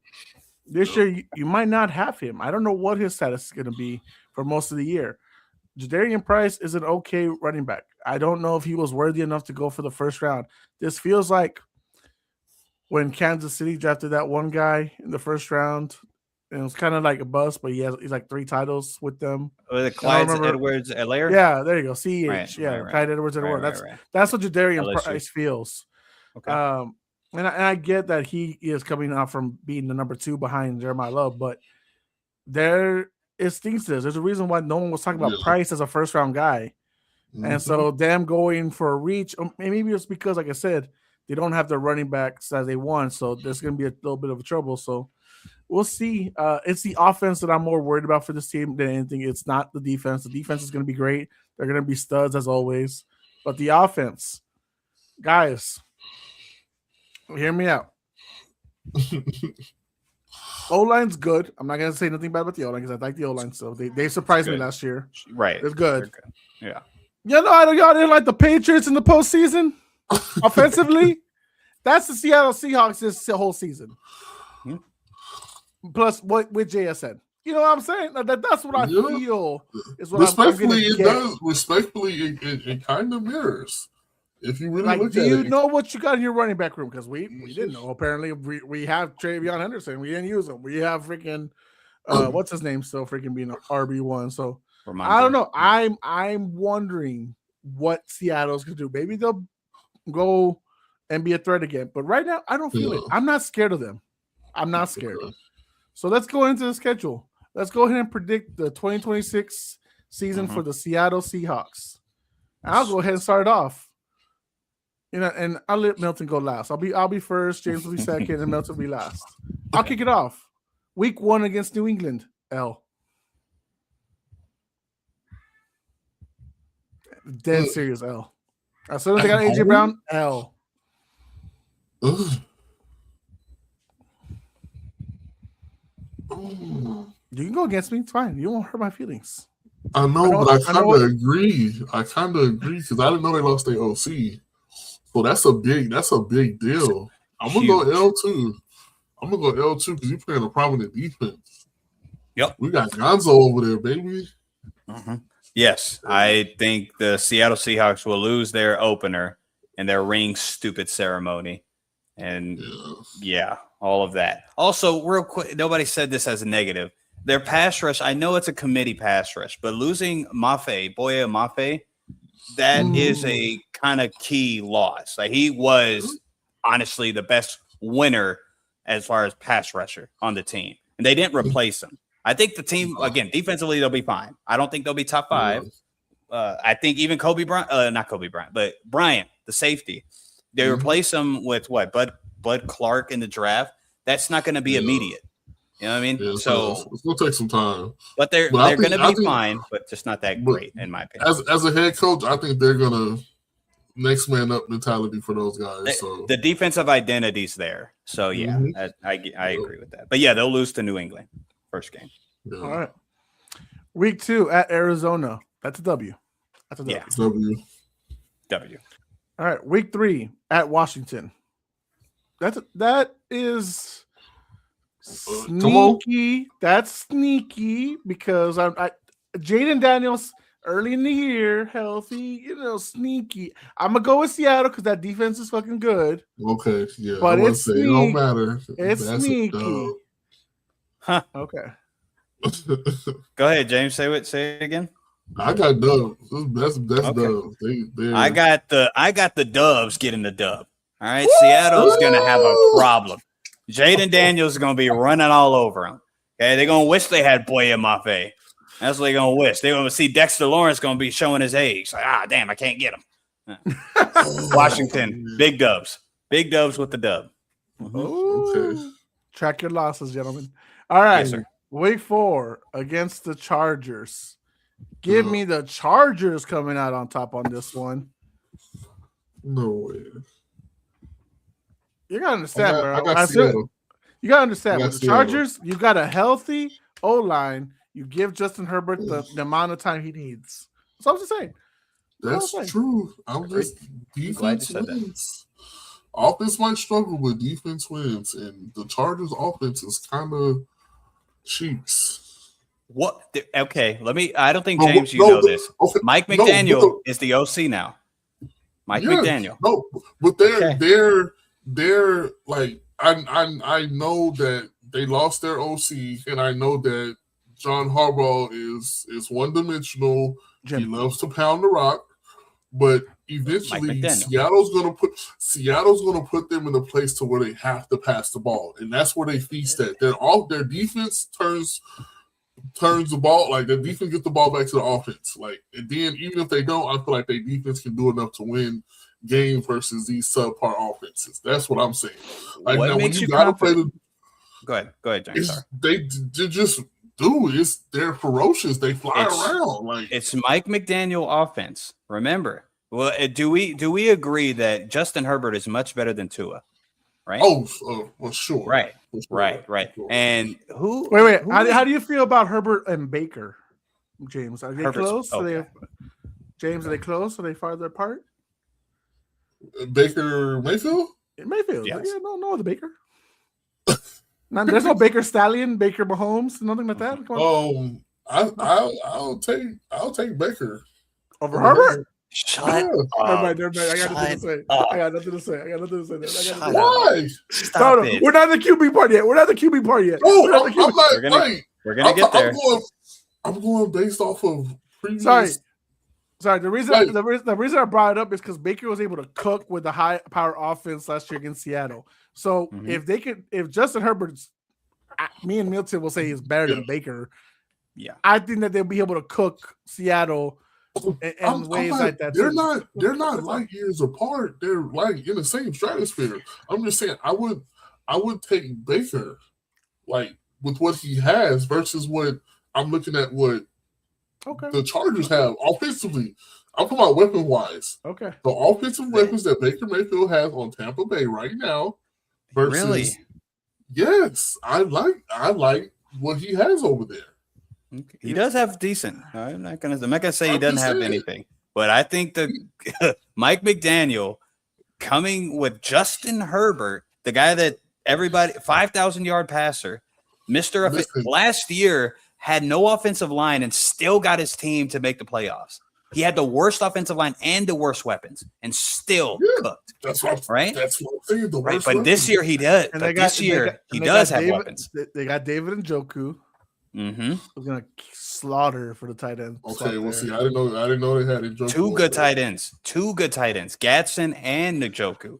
Lad McConkey's healthy. I agree with Jose. He's not a number Quentin one. Johnson is finally a reliable wide receiver 3. Right. We have Omarion Hampton.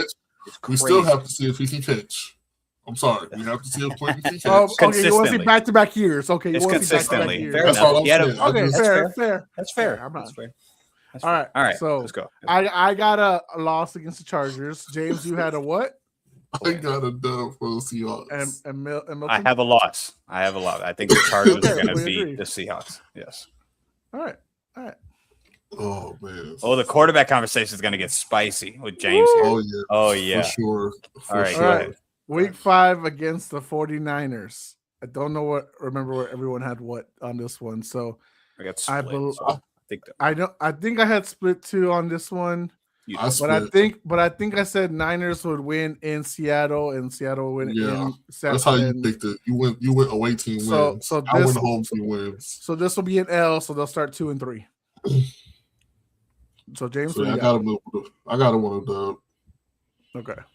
The first San Fran game, I got Seattle winning. I think I changed it, but I don't know. I'll just say they win. Okay. Week 6 at Denver. Highly anticipated matchup. It's in Denver. Thursday Night Football after playing 49ers. I'm sorry if you're a Seattle fan listening to me right now. Loss. Right. It's a bad start. It's a bad start. I have them losing as well. At Denver. I'm at 2-4 right now for the most part. So, all right, week seven, 10 days rest against the Kansas City Chiefs in Sunday Night Football. Yep. The K9 Revenge Tour is here. Oh, man. But I'm going to go ahead and give Seattle. I'm going to give Seattle the win here because I just like this defense to be able to stop Mahomes and whatever they got because Rashee Rice will probably be in custody at this point. So give me Seattle on this one. I'm taking Seattle too. I am as well. All right. Week 8 against the Chicago Bears. This looks to be Monday Night Football, if I'm not mistaken. Yep. That's a tough This one. is going to be a tough one for sure. Mm-hmm. I'm going to go this is a very good battle of coaches. Ben Johnson for the offense, Mike McDonald on the defense.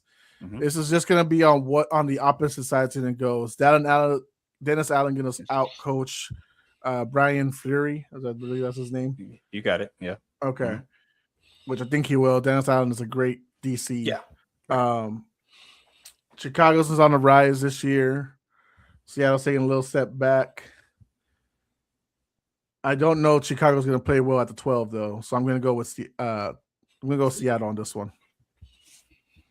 If this was at Soldier Field, I would have probably gone the other way. Yeah, right. I would have went Soldier Field too. I think I would have took it, but I think Seattle takes this L.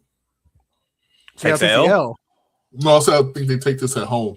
Oh, okay. I heard that. I was like, woo! Okay. All right. I got Seattle beating Chicago as well. Okay. It's a tough one though. It's a very tough matchup. But obviously, when we start the season and we know where we're at that point of the year, we'll probably be different. But right now, that's how we feel.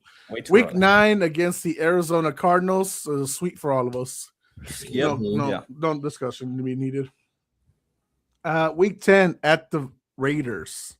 Yeah, we know what this is. Go ahead. Yeah. Do we? This is the Clint Kubiak revenge game. That's a good one. Clint Kubiak is the head coach of Las Vegas Raiders. He if anyone knows how to try to pick apart this defense, it'll be the last year's OC. Right. Or the opposite could be true. But does Fernando Mendoza start at this point? Or is it still Kirk Cousins? If we're going by what they're telling us, it's Kirk Cousins for year 1. They're going to redshirt Fernando. Then I'm going to go ahead and give this win to Seattle. But I just want to put out there as an asterisk. If it's Fernando, then, it might be a different story. But right now, I'm going to give it to Seattle. Oh, God. I'm going Seattle. All right. Yeah, I'm going Seattle. All right. So now we can take the bye week. We all feel different ways. I got a lot of losses for them, but they got more wins right now. Week 12 at San Fran. I got them beating San Fran because, like I said, they'll win the away game. They'll lose the home game. So I got them beating San Fran. Loss. Oh, that's only the third loss for you? Mm-hmm. Oh. All right, Milton? Yeah, I got them losing to San Fran here. All right. Week 13. Monday Night Football looks like against the Dallas Cowboys. Give me the Cowboys in this matchup. High-powered offense for George Pickens and CeeDee Lamb. I believe Pickens and Lamb will both get 100 each this game. Give me the Cowboys. You know what? Damn it, I'm Coke telling. Give me my boy. This is L number 4. Okay. Well, I got them beating Dallas. Sorry. Only reason you ain't got no corners. JSN's gonna go dumb.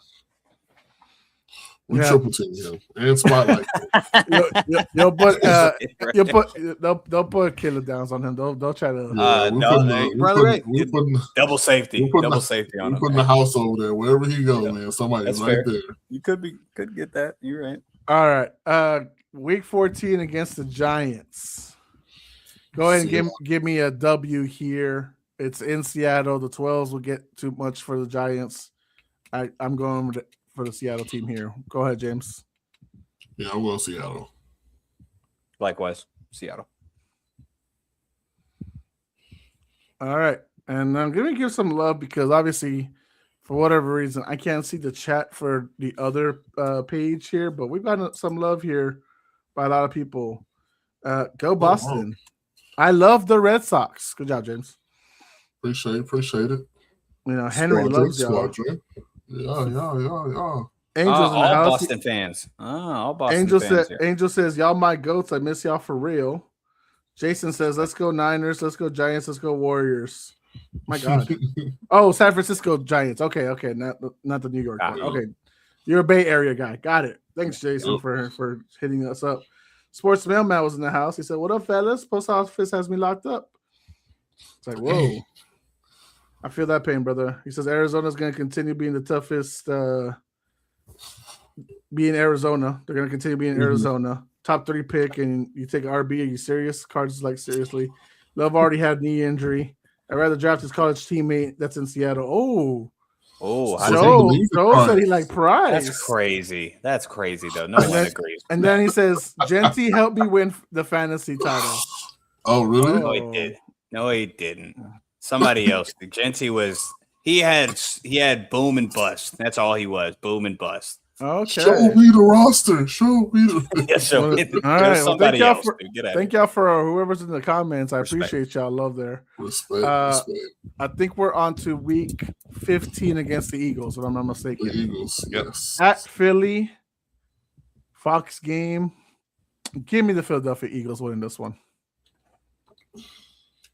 I say the same thing. I think they have enough weapons, quarterback play, running back play, and Saquon, that they do give them a pushback as far as what they're doing. Because if Seattle offense isn't on, the Eagles are just feast. Because it's 2 high-powered defenses and 1 high-powered offense and a subpar offense.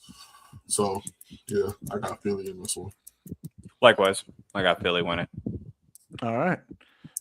Week 16 against the Rams. I said this one, the Rams will win it because they are on a hot streak. So, and it's Christmas. I don't think Seattle's going to have a very good Christmas this year. So give me the Rams for that one. James, what did you say? I got the Rams for both of them. So there you go. And it sucks. I got to play them at the end of the year when it's most pivotal. So. All right, and then week 17 at Carolina. Give me the W. Yep, same here. Dubs. Yeah, dub. Carolina. Although it could be a trap game. Could be. It could be a trap game. Could be a trap game. Remember last year, Carolina made absolutely no sense. They played fantastic against the Green Bay Packers when they were hot, the Rams, and then they sucked against the Browns. You know what I mean? And they got a lot of people believing they'll take the South this year. So we'll see. Sure. Yeah, they beat Dallas. Did they beat us? Yeah, they beat us. Right? Yeah, I think so. Rico Dowdle went crazy. He went for like 200 plus. There you go, right? Revenge game. Revenge games. Yeah, told you. Revenge games matter. They do, for sure. All right, week 18 at the Rams. Rams are sitting this one out. Give me Seattle.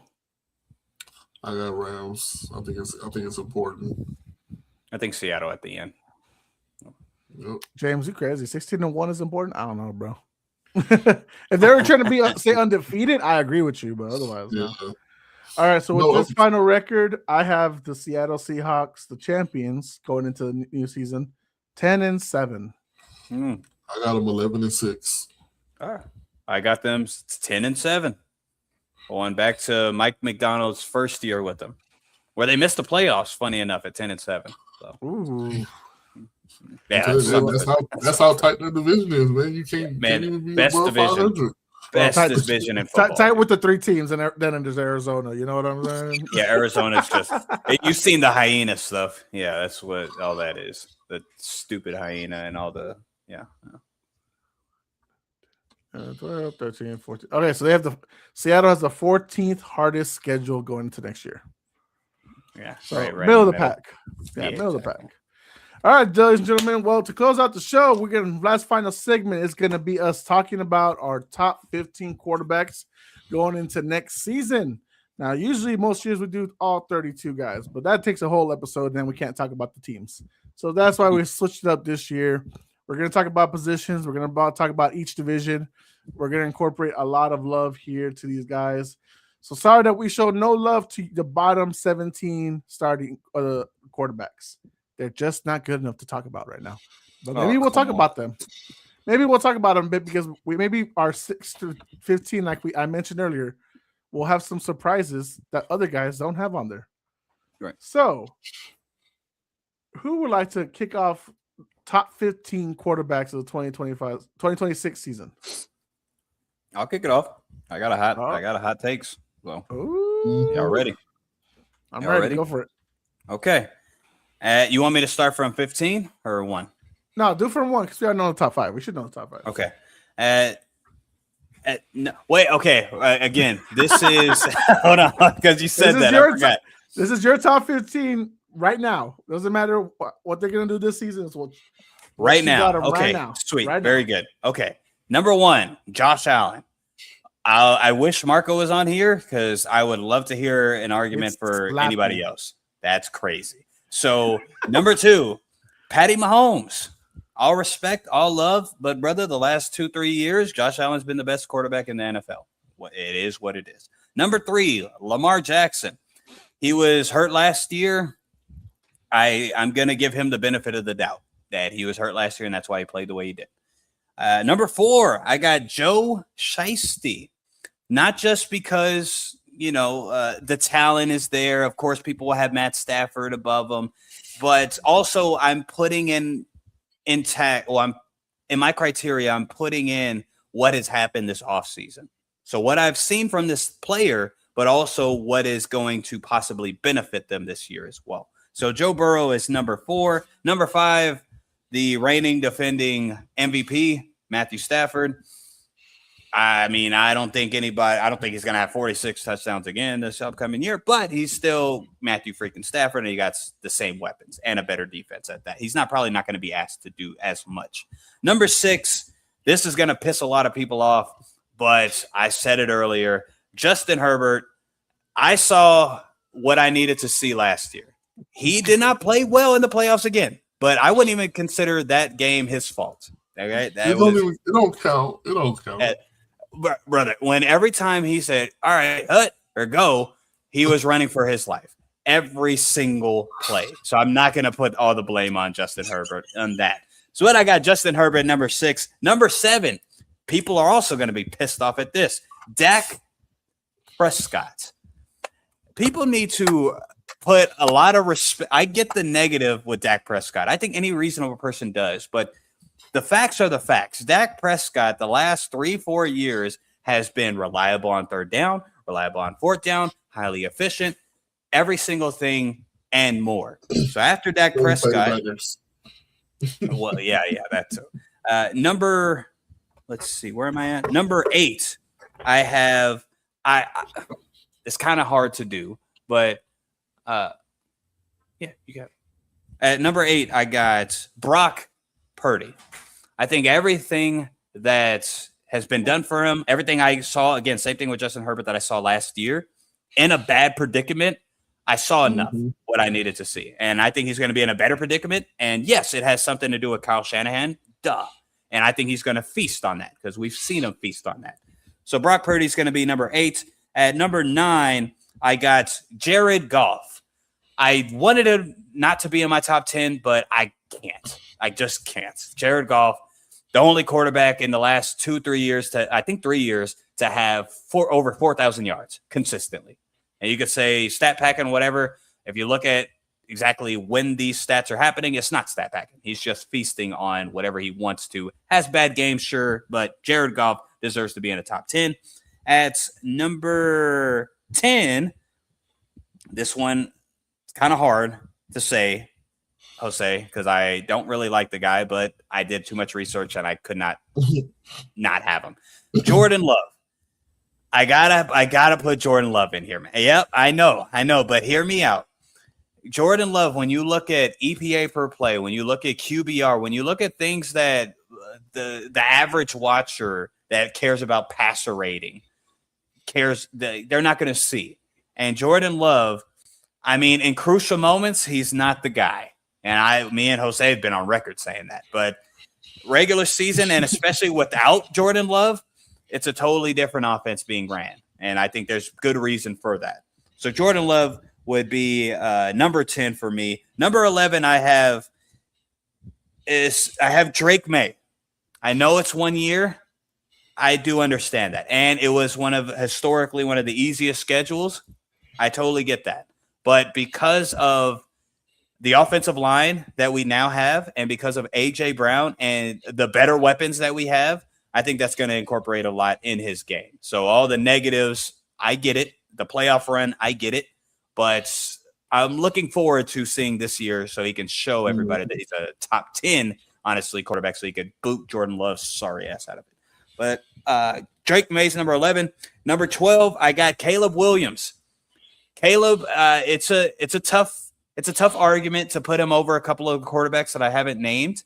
But as far as the upside and the fourth quarter comebacks, leading the league, I think in the last 30 years, no one had as many fourth quarter comebacks than Caleb Williams.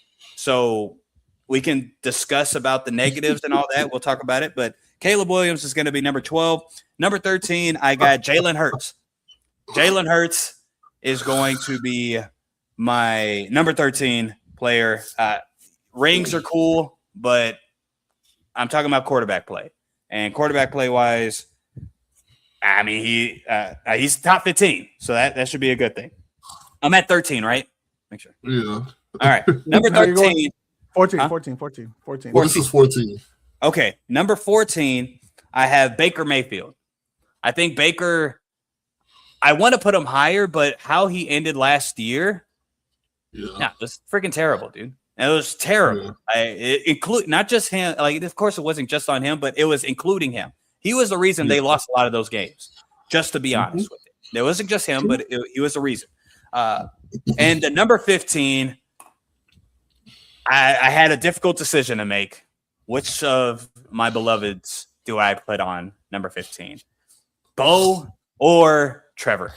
And you know what? I got to pick Bo. I got to pick Bo. All right. Trevor Lawrence, I know the last couple games last year, he had a resurgence when Jacoby Myers got introduced as a wide receiver that he could rely on. And he played fantastic. But Bo Nix does whatever he has to do to win the dang games. And if they ask him to throw, as far as attempts, because people act like he's just he barely throws the ball. He had the most attempts last year. So they're asking him to do everything. He's doing what he can. And now he has Jalen freaking Waddle. So top 15, Bo Nix. That's my list, fellas. Okay, we'll get into the debates of positions and all that stuff once everyone says their list. Sure. James, would you like to go first or do you want me to go first, brother? I'll go first because I'm finna piss y'all off. Oh, fucking hell. You turned your face at his list, you really finna turn your face at my list. But I don't give a damn. Fucking hell. They're my top 15. My top 5 is my top 5. After that, it gets shaky. So, coming in undoubtedly on the hot seat, I got Josh Allen at number 1. I got Patty at number 2. Matthew Stafford, number 3. Joe Burrow, number 4. And I got, to round out the top 5, Lamar Jackson. Okay. 6 through 10, I got Dakota Prescott. I got Justin Herbert. I got Drake May. I got Caleb. And then I got Jalen Hurts. To round out my 15, I got Baker. I got Brock Purdy. I got Jared Goff. I got Sam Darnold. And last, I finished with Bo Nix. I appreciate the Bo Nix. That's all I care about, really, honestly. That's all I'm here for. Appreciate that. Okay. James, as far as yours, I'm not really pissed off. I'm confused, but not pissed off. Yeah. Because we got the same names in just different orders. Okay. Yeah. My thing was basically, and just to be short and brief before we start arguing and debating, like I'm going off of what you did last year and what decisions your team made for you to go forward. Like Jalen Hurts is going to have to lead out more because he don't have two studs at receiver. You know what I'm saying? Like I can see Justin Herbert, the team taking a step forward. Like Drake May performed lights out last year. I can like sky's the limit for him when it comes to me. I think he's going to be one of the next great ones. So does I see in Caleb Williams. If they keep just, you know what I'm saying, you keep building piece by piece, protecting low on the line, additions to the wide receiver unit, et cetera, et cetera. Like, and then the last 5 guys are just gunslingers. Like, they're going to have the ball in their hands. They're going to dominate. So that's how I kind of round about mine. All right, no worries. All right, with my list, I stand pat with Patrick Mahomes at number 1. What? I understand what y'all feeling about Josh Allen the last couple of years, but look, Josh Allen last year needed to take the Buffalo Bills as far as the New York Knicks needed to be taken by Jalen Brunson.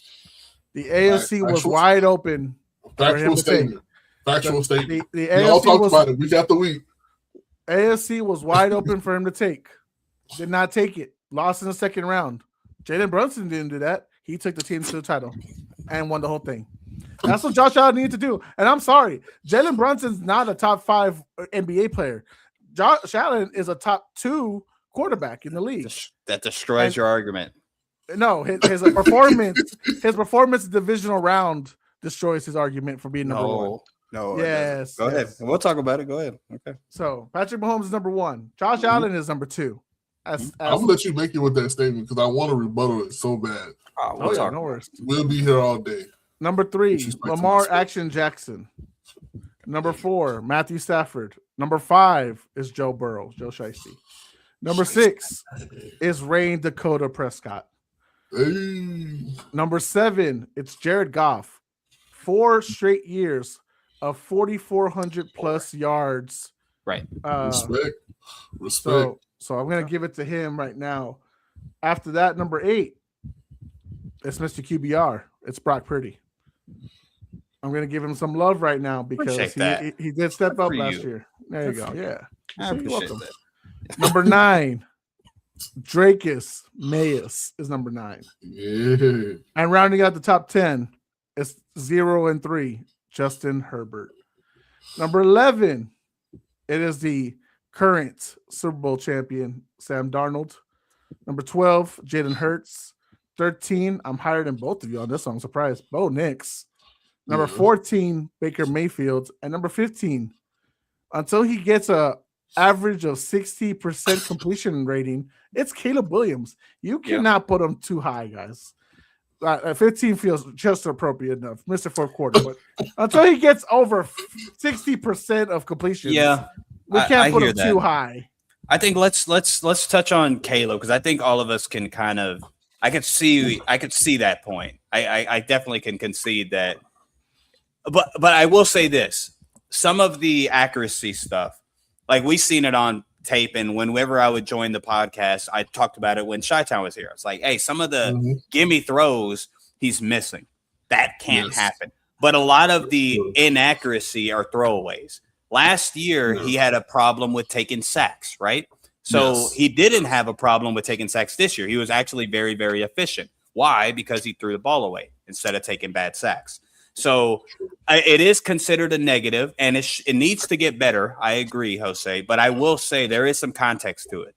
And he is taking the only thing he has to clean up now is that.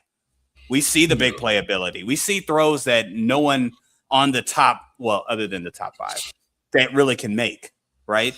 That's not really a good argument because Anthony Richardson, same thing. But I can agree that Caleb. Picking up what you put down, though. Yeah, Caleb. I can see why you would have him low. So I don't even have a real issue with that. But let's talk about. I want to talk about Pat because let me try to gauge you real quick and let's see where we can go from here. So Pat Mahomes, the way you made this list, Are we going off of their entire history, or are we going off of like the last 2 or 3 years? Oh, I'm not going through the whole rich tapestry because if I'm going to the whole career, then of course he's won. Right. And then obviously all of Drake us haven't won. Drake, Caleb, and them wouldn't even it's not even in there. being, no. Agree. This is for me to go with, so I can better explain myself. This is going by a 3 to 4 year span. What I do mean by that, it's potentially the last 3 and predicting the future, the next season coming up. Okay. So that's where I have Patrick Mahomes as far as that, because again, I do have to reiterate that as Josh Allen, and I do have a lot of respect for Josh Allen. He's my number 2. Like there's no sugarcoating it. I'm telling you, he's my number 2. Mm-hmm. But I need him to get over the fucking hump. There's no ifs and about it, bro. Like, I'm sorry. You cannot be declared by a lot of people, Milton and right now James included, as the number 1 guy. And the other rest of the big 4 that did not make the playoffs last year, and then you choke the fucking game yourself. He choked. He turned the ball over multiple times. He couldn't get over the hump. And like, it's, bro, I can't in good conscience. I understand he won the MVP last year, 2 years ago. I understand he was top 5 last year. But in good conscience, bro, with the 5th easiest schedule in the league, with what we expect of you, get the job done. And I'm sorry, Mahomes does get the job done. Last year, it was brutal. Nobody played for the motherfucker. He was their leading rusher. Yes. On top of being the passing guy. Like, so Patrick Mahomes still fights every damn game. And I wish I saw that same intensity in Josh Allen. Until Josh Allen could just maybe, I'll say this. If he can win the AFC first, then I have a conversation to put over Patrick Mahomes. But until then, I got nothing. I understand how you do have something, though. I got nothing. The last 2 years. That's all we have. What you're making a win. You're making again a win, a quarterback set. If we go off of quarterback, who's been a better quarterback the last 2 years? Who's been a better quarterback? Josh Allen. Easy. You can't even. It's not even debatable, right? I can't because mainly of last year. Yeah. No, last 2 years. Let's go 2 years. Let's go 3 years. But I'm saying last year hurt it worse. Like there's no argument. Last year. But even the year prior than that, Josh Allen was better than Pat Mahomes. Josh Allen has less. Okay, we always talked about he doesn't have a receiver. Now he has a receiver, but he has to have a receiver. He doesn't have this. He doesn't have that. Oh, his defense always lets him down. All this. Pat Mahomes had in the playoffs. I get it. I agree that he fumbled the ball. Against Denver, it was a terrible outing. I completely agree.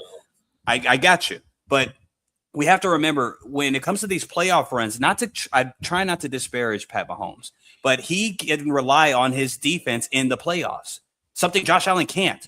It's going to be high volatility because Josh Allen has to do so much. Same thing, like you're going to have a high turnover worthy play rate, right? But if your big time throws, your touchdown worthy plays are higher than everybody else, then you get away with it because he is the one being asked to carry this whole franchise. Pat Mahomes is too, but the last couple of years, without Pat Mahomes, I get it. But the defense was the most important thing for Pat Mahomes' last couple of playoff runs, not him. Josh Allen is the only reason that they're even talked about in the playoffs. Yeah. So I get what you're saying, but I'm not going to disparage one playoff loss when Josh Allen has been historically great compared to all of these quarterbacks in the playoffs. Josh Allen has been actually very good, top then compared to all of them. Maybe Pat Mahomes. I think Pat Mahomes is there. But the last couple of years, it's been Josh Allen. That's it. No one's even close, right? So I'm going to I'm not saying overall Josh Allen's the best quarterback. He's better than Pat Mahomes if they both retired. No, I'm not saying that. That's stupid. But the last 2-3 years is what we're really going to have to talk about because otherwise we got to put Matthew Stafford high. We got to put Aaron Rodgers high. Why is Aaron Rodgers not on here? What are we doing? Right? He won MVP. Not the last 3 years. No, not the last 3 years. But I'm saying if we go to if we keep going further. That's why I said not historic. That's why I just made it the last 3 years for me. That's why if we go last 3-4 years, I cannot concede that Pat Mahomes is number one. There's no way. Again, if you want to fault Josh Allen on one playoff loss, fine. That doesn't negate all the others. And I think if you don't negate everything else, Josh Allen still is number one. Pat Mahomes has to prove it. He hasn't been the best quarterback the last 3-4 years. Not saying overall, but in the league, Tom Brady, when he's the best overall, he's the GOAT. He wasn't the best quarterback every year, right? That's all I'm saying. There were spots and seasons multiple seasons where he was not. Peyton Manning wasn't the best for multiple seasons sometimes, right? Josh Allen, last 2-3 years, brother, I can't see it. I love Pat Mahomes. I think efficiency-wise, I don't blame Pat Mahomes for not being as good on paper the last couple of years because I agree that he hasn't had as much, right? But efficiency-wise, third down percentage, fourth down percentage, QBR, he's still fantastic. That's why I don't think he sucks. But I can't put him over Josh Allen where Josh Allen has had to carry much more and still be Mr. Big Play or die. You know what I mean? James, you got anything? I mean, I understand where both of y'all are coming from. And historically, it's like you want to put it on Josh, like some of the plays, but then also like it's to allude to what Milton said, it's like the guy has to do everything. He don't have the same weaponry. Lamar had Derrick Henry. You know what I mean? He got Mark Andrews. He had a few speedy receivers. Had a vet in Watt. In Hopkins. He had a vet in Odell. You go look at Joe Burrow. You got Jamar Chase. You got T. Higgins. Matthew Stafford, Puka, Devontae. All these guys are just like certain guys. You come into a situation and you make do with what you have. And you hope these guys can get over the hump. It's just like, you put any of these top 5 guys on the Cowboys right now. Like, come on. Like, and that's with or without a defense, bro. Like, they're going to a bowl. Like, you give them that roster and that lineup with those old linemen that's going to protect, they're winning. It's the same thing when you look at him. It's just like they've never given him enough to go get the job done. And historically, his arm has had to do everything. His arm and his legs have done everything for Buffalo. Like, no Josh Allen, we don't even talk about these guys. You know what I'm saying? Mm-hmm. Like, but I do feel like Pat has emerged is that he's just that monster, man. When you got that guy on the field, if it's 2 minutes left and your team scores, you're really not trying to get this guy the ball back. Of course. Like, you know what Pat's going to do. So these guys are really like a Jordan and LeBron debate, man. Like, it's just like 1A, 1B, whoever you choose to go with, you can speak to that reasoning and you can stand on that hill and die on it because that's how you feel about that player. I think they're both GOATs, man. I think they're both two of the greatest of this generation. And all right, no sweet talk with James. I can't stand this sweet talk. No more sweet ties. Mahomes. Come on, say you get the last word. You get the last. Look, hey, look, I just said Josh is number one. I understand. That's fine. That's why I'm not telling y'all shit about it. It's understandable. Yeah. I get the reasoning why he's y'all's number one. Mm-hmm. But I'm tired of this nonsense of Josh Allen doesn't have fucking help. He's got help. James Cook is a motherfucking answering machine that Mahomes has never had. I'm sorry. Yes. James Cook has been able to take over games to where Josh Allen can just sit back and rest and do nothing. Sure. Yeah. Patrick Mahomes doesn't have that luxury. Can I question that? Hold on. This is my rebuttal right now. You can go after that. It's a period. It's not okay. What's your question? When did James Cook take off? The last 2 years, which is what y'all are arguing. Yep. But that's what I'm saying. But still, even in those last 2 years of being the last 3 years he's been 1,000-yard rusher. The last 3 years he's been okay. But the last still, 2 is that's when it. That's when a bus stops. For a quarterback to have no receivers, your best receiver is your tight end. But what part of that design is that Joe Brady, the OC at the time, goes to Josh Allen and says, you know what? We might need to change up the game. You know what? Let's go ahead and move off Stephon Diggs. Let's stop going to him. Let's go ahead and start using our legs a little more because that conserves the strategy that they expect us to play. Because that's the real reason why Josh Allen the last 2 years has been able to excel even more. He's been less turnover worthy. He's been less impactful as far as when he needs to be the two-man guy, the rusher and the passer, he's still there. But he hasn't been asked to do that as much as previous years when he had a Stephon Diggs, when they had to rely on the passing game. The last 2 years has been more of the rushing game. And again, I wouldn't say that. Freaking James Cook is getting all the touchdowns and he's getting a lot of the rushing yards. That's what I mean. Right. Patrick Mahomes has no say in that. He doesn't get to take the breaks, the downs like that. I'm telling you, there's at least three or four games last year where Josh Allen can sit back and let James cook. I agree. I saw it. Yeah, I agree. If Patrick Mahomes had that luxury, and maybe he will now with K9, that then we can have that discussion where. But he's had that luxury for the defense. Never had with the defense though. Yeah, the defense. Right. But that's a different story, right? That's if you're still not being asked to put up points, right? But in that rebuttal, it's what Josh Allen has been missing. He's never had a top 10 defense, a top 5 defense. He's never had that. He's had top 10 scoring defenses regular season with Leslie Frazier. Last year was the worst one, but previously it was top 10 or mainly top 5. It's good in the regular season, right? Mm-hmm. Yeah. But I'm saying I think my thing is in the places that it mattered is where his career was failed at. Like my thing is just if you had him with Andy Reid, he'd be the one already. That's a big difference too. Andy Reid. That's simply put. Because I don't think the head coach is that good, bro. I think he's actually ass. Like I'm being serious. Sean McDermott, or Sean McDermott. He's gone now. But that's the other thing too. And I'm also projecting what's gonna happen with this year. Joe Brady is now gone from the OC position. He's the head coach for Buffalo. So I don't think Buffalo's gonna be as good. I'm including Josh Allen.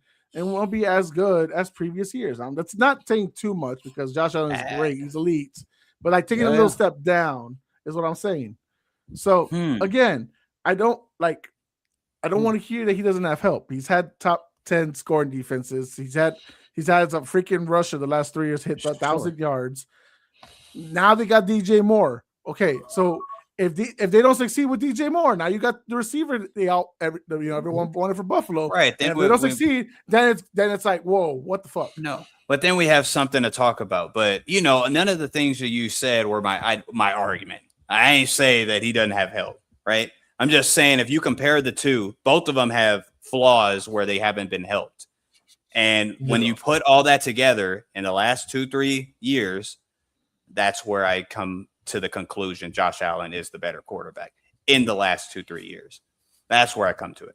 Not that he doesn't have help. I think both of them, have their flaws in, one doesn't have a defense. One, I get that. But, okay, anyways, let's go away from top 5 because, at least we agree on the 5. As far as how they're placed, I don't even care.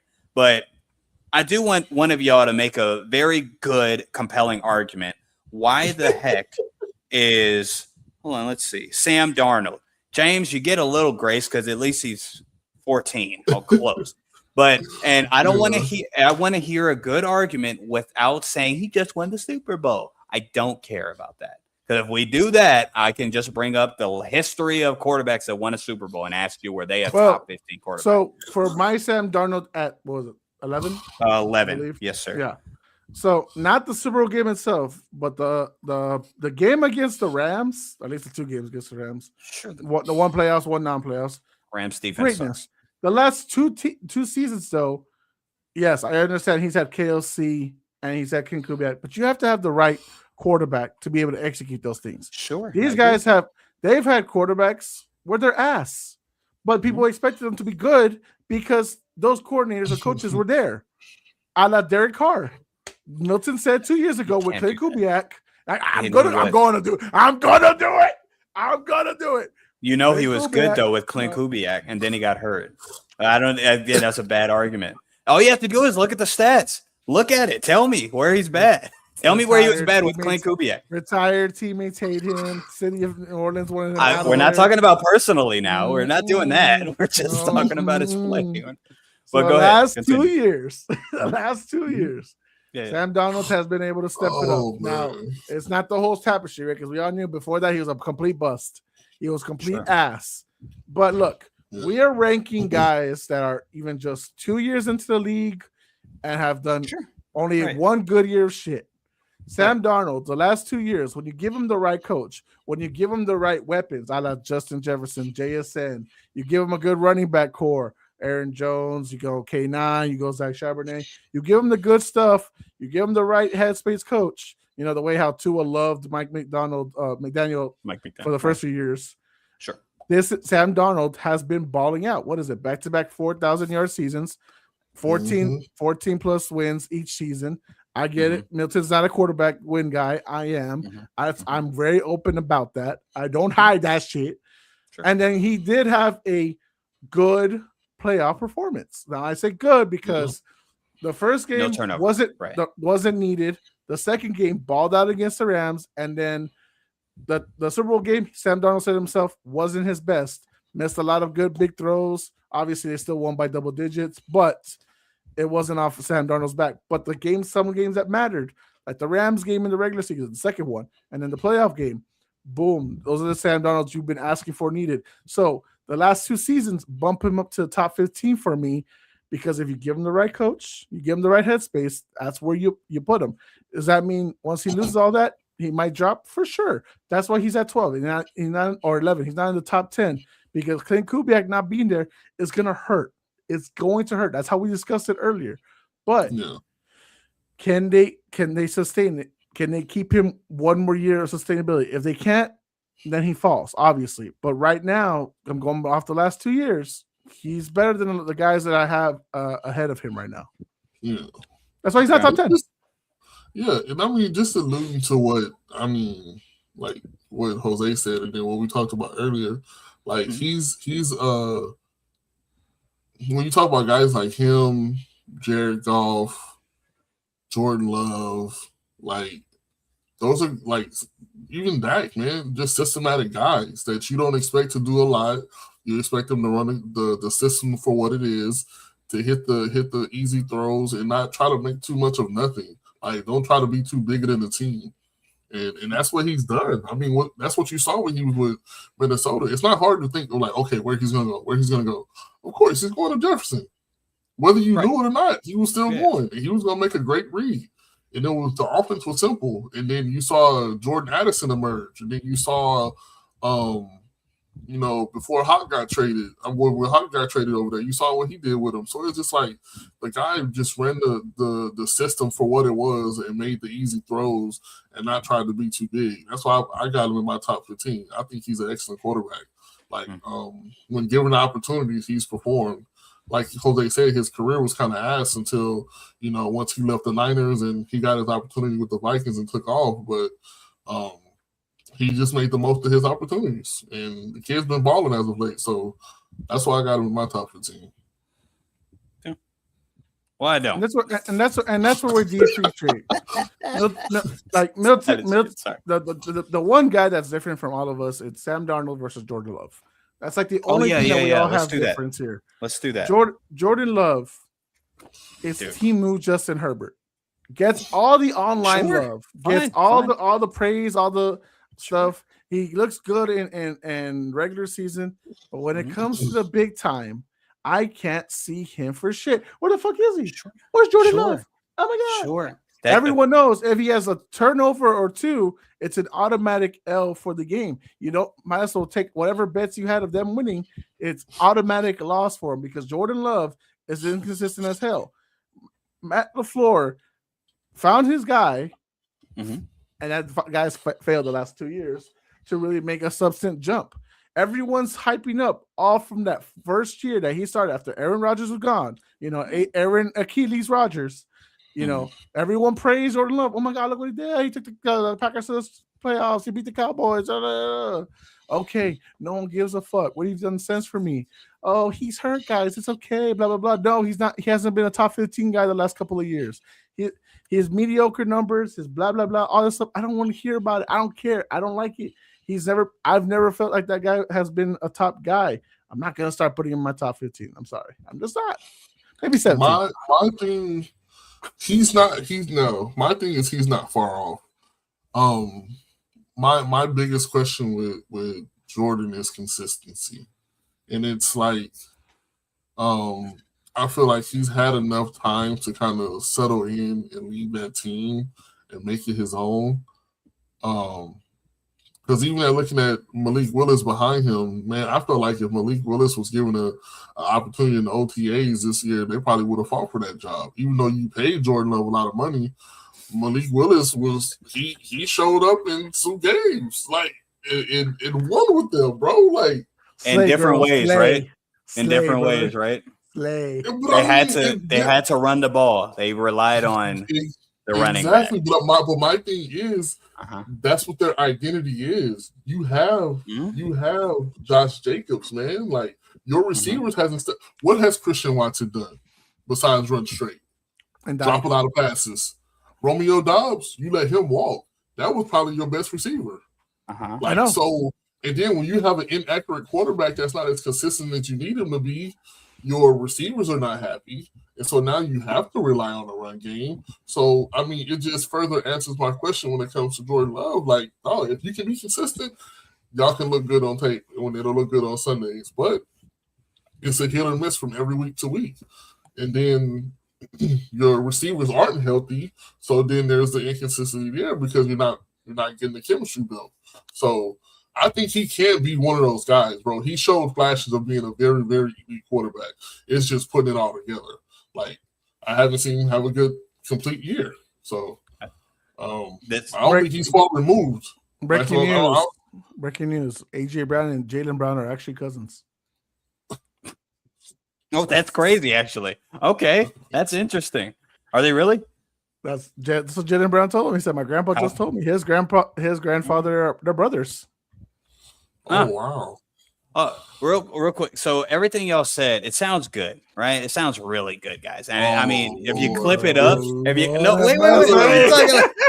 Let me talk about it. Let me engage you guys real quick. So it sounds really good. And if you clip it, I mean, it's going to be like, man, who's this Milton guy? He's a freaking numbnut, right? I get it. Yeah. The most of the world loves Jordan Love. They're all freaking as crazy. No, yeah, but I think they're unreasonable. I mean, just reasonable cats, right? So if we go with everything y'all said, like, he would make my list if he was more consistent. Let me just ask you as a yes or no. Is Sam Darnold consistent? Game by game? Yes. Is he? More consistent than Jordan Love, yeah. Yeah, the last 2 years. Okay. Let's just you answered that. Okay. What about because Jordan Love gets all this negative press because in the fourth quarter, right? Just I like I said in my whole little opening, when he fails, he fails. I've been very outspoken against Jordan Love, right? Who do you think has been better in the fourth quarter? Jordan Love or Sam Darnold?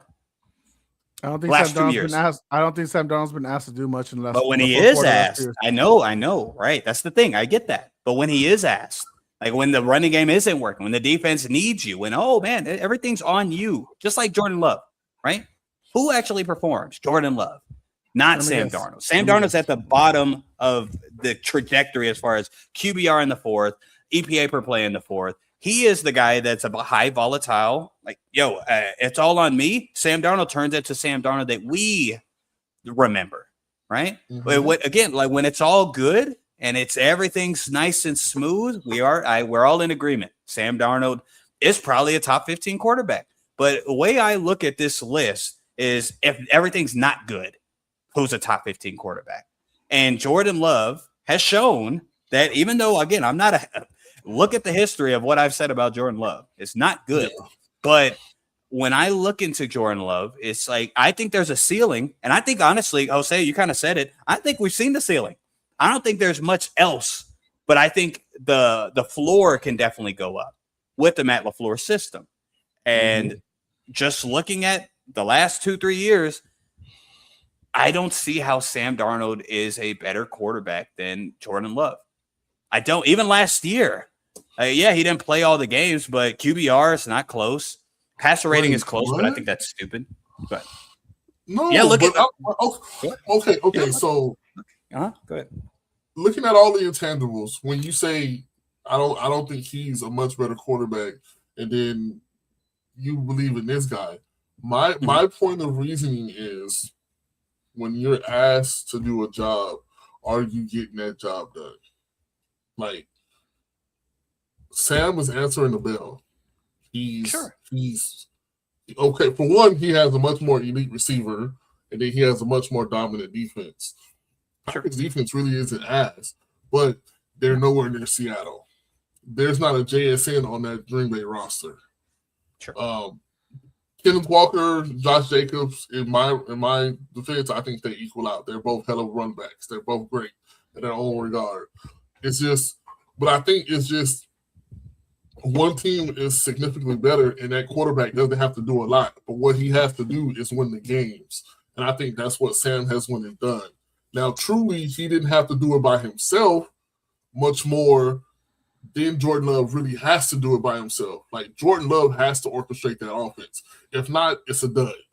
So, to his regard, it is a little bit more pressure on him, but it's the system that he's in. It's the team that he's placed on. And it's just like when you look at the Pat Mahomes to Josh Allen comparison. One has everything that he needs, and then one has to kind of carry the burden of the team himself. Mm-hmm. Like, that's the way I look at it. Like, Pat Mahomes has Andy Reid. He's had the speedy receivers, the go-to tight end, the O-line, the defense.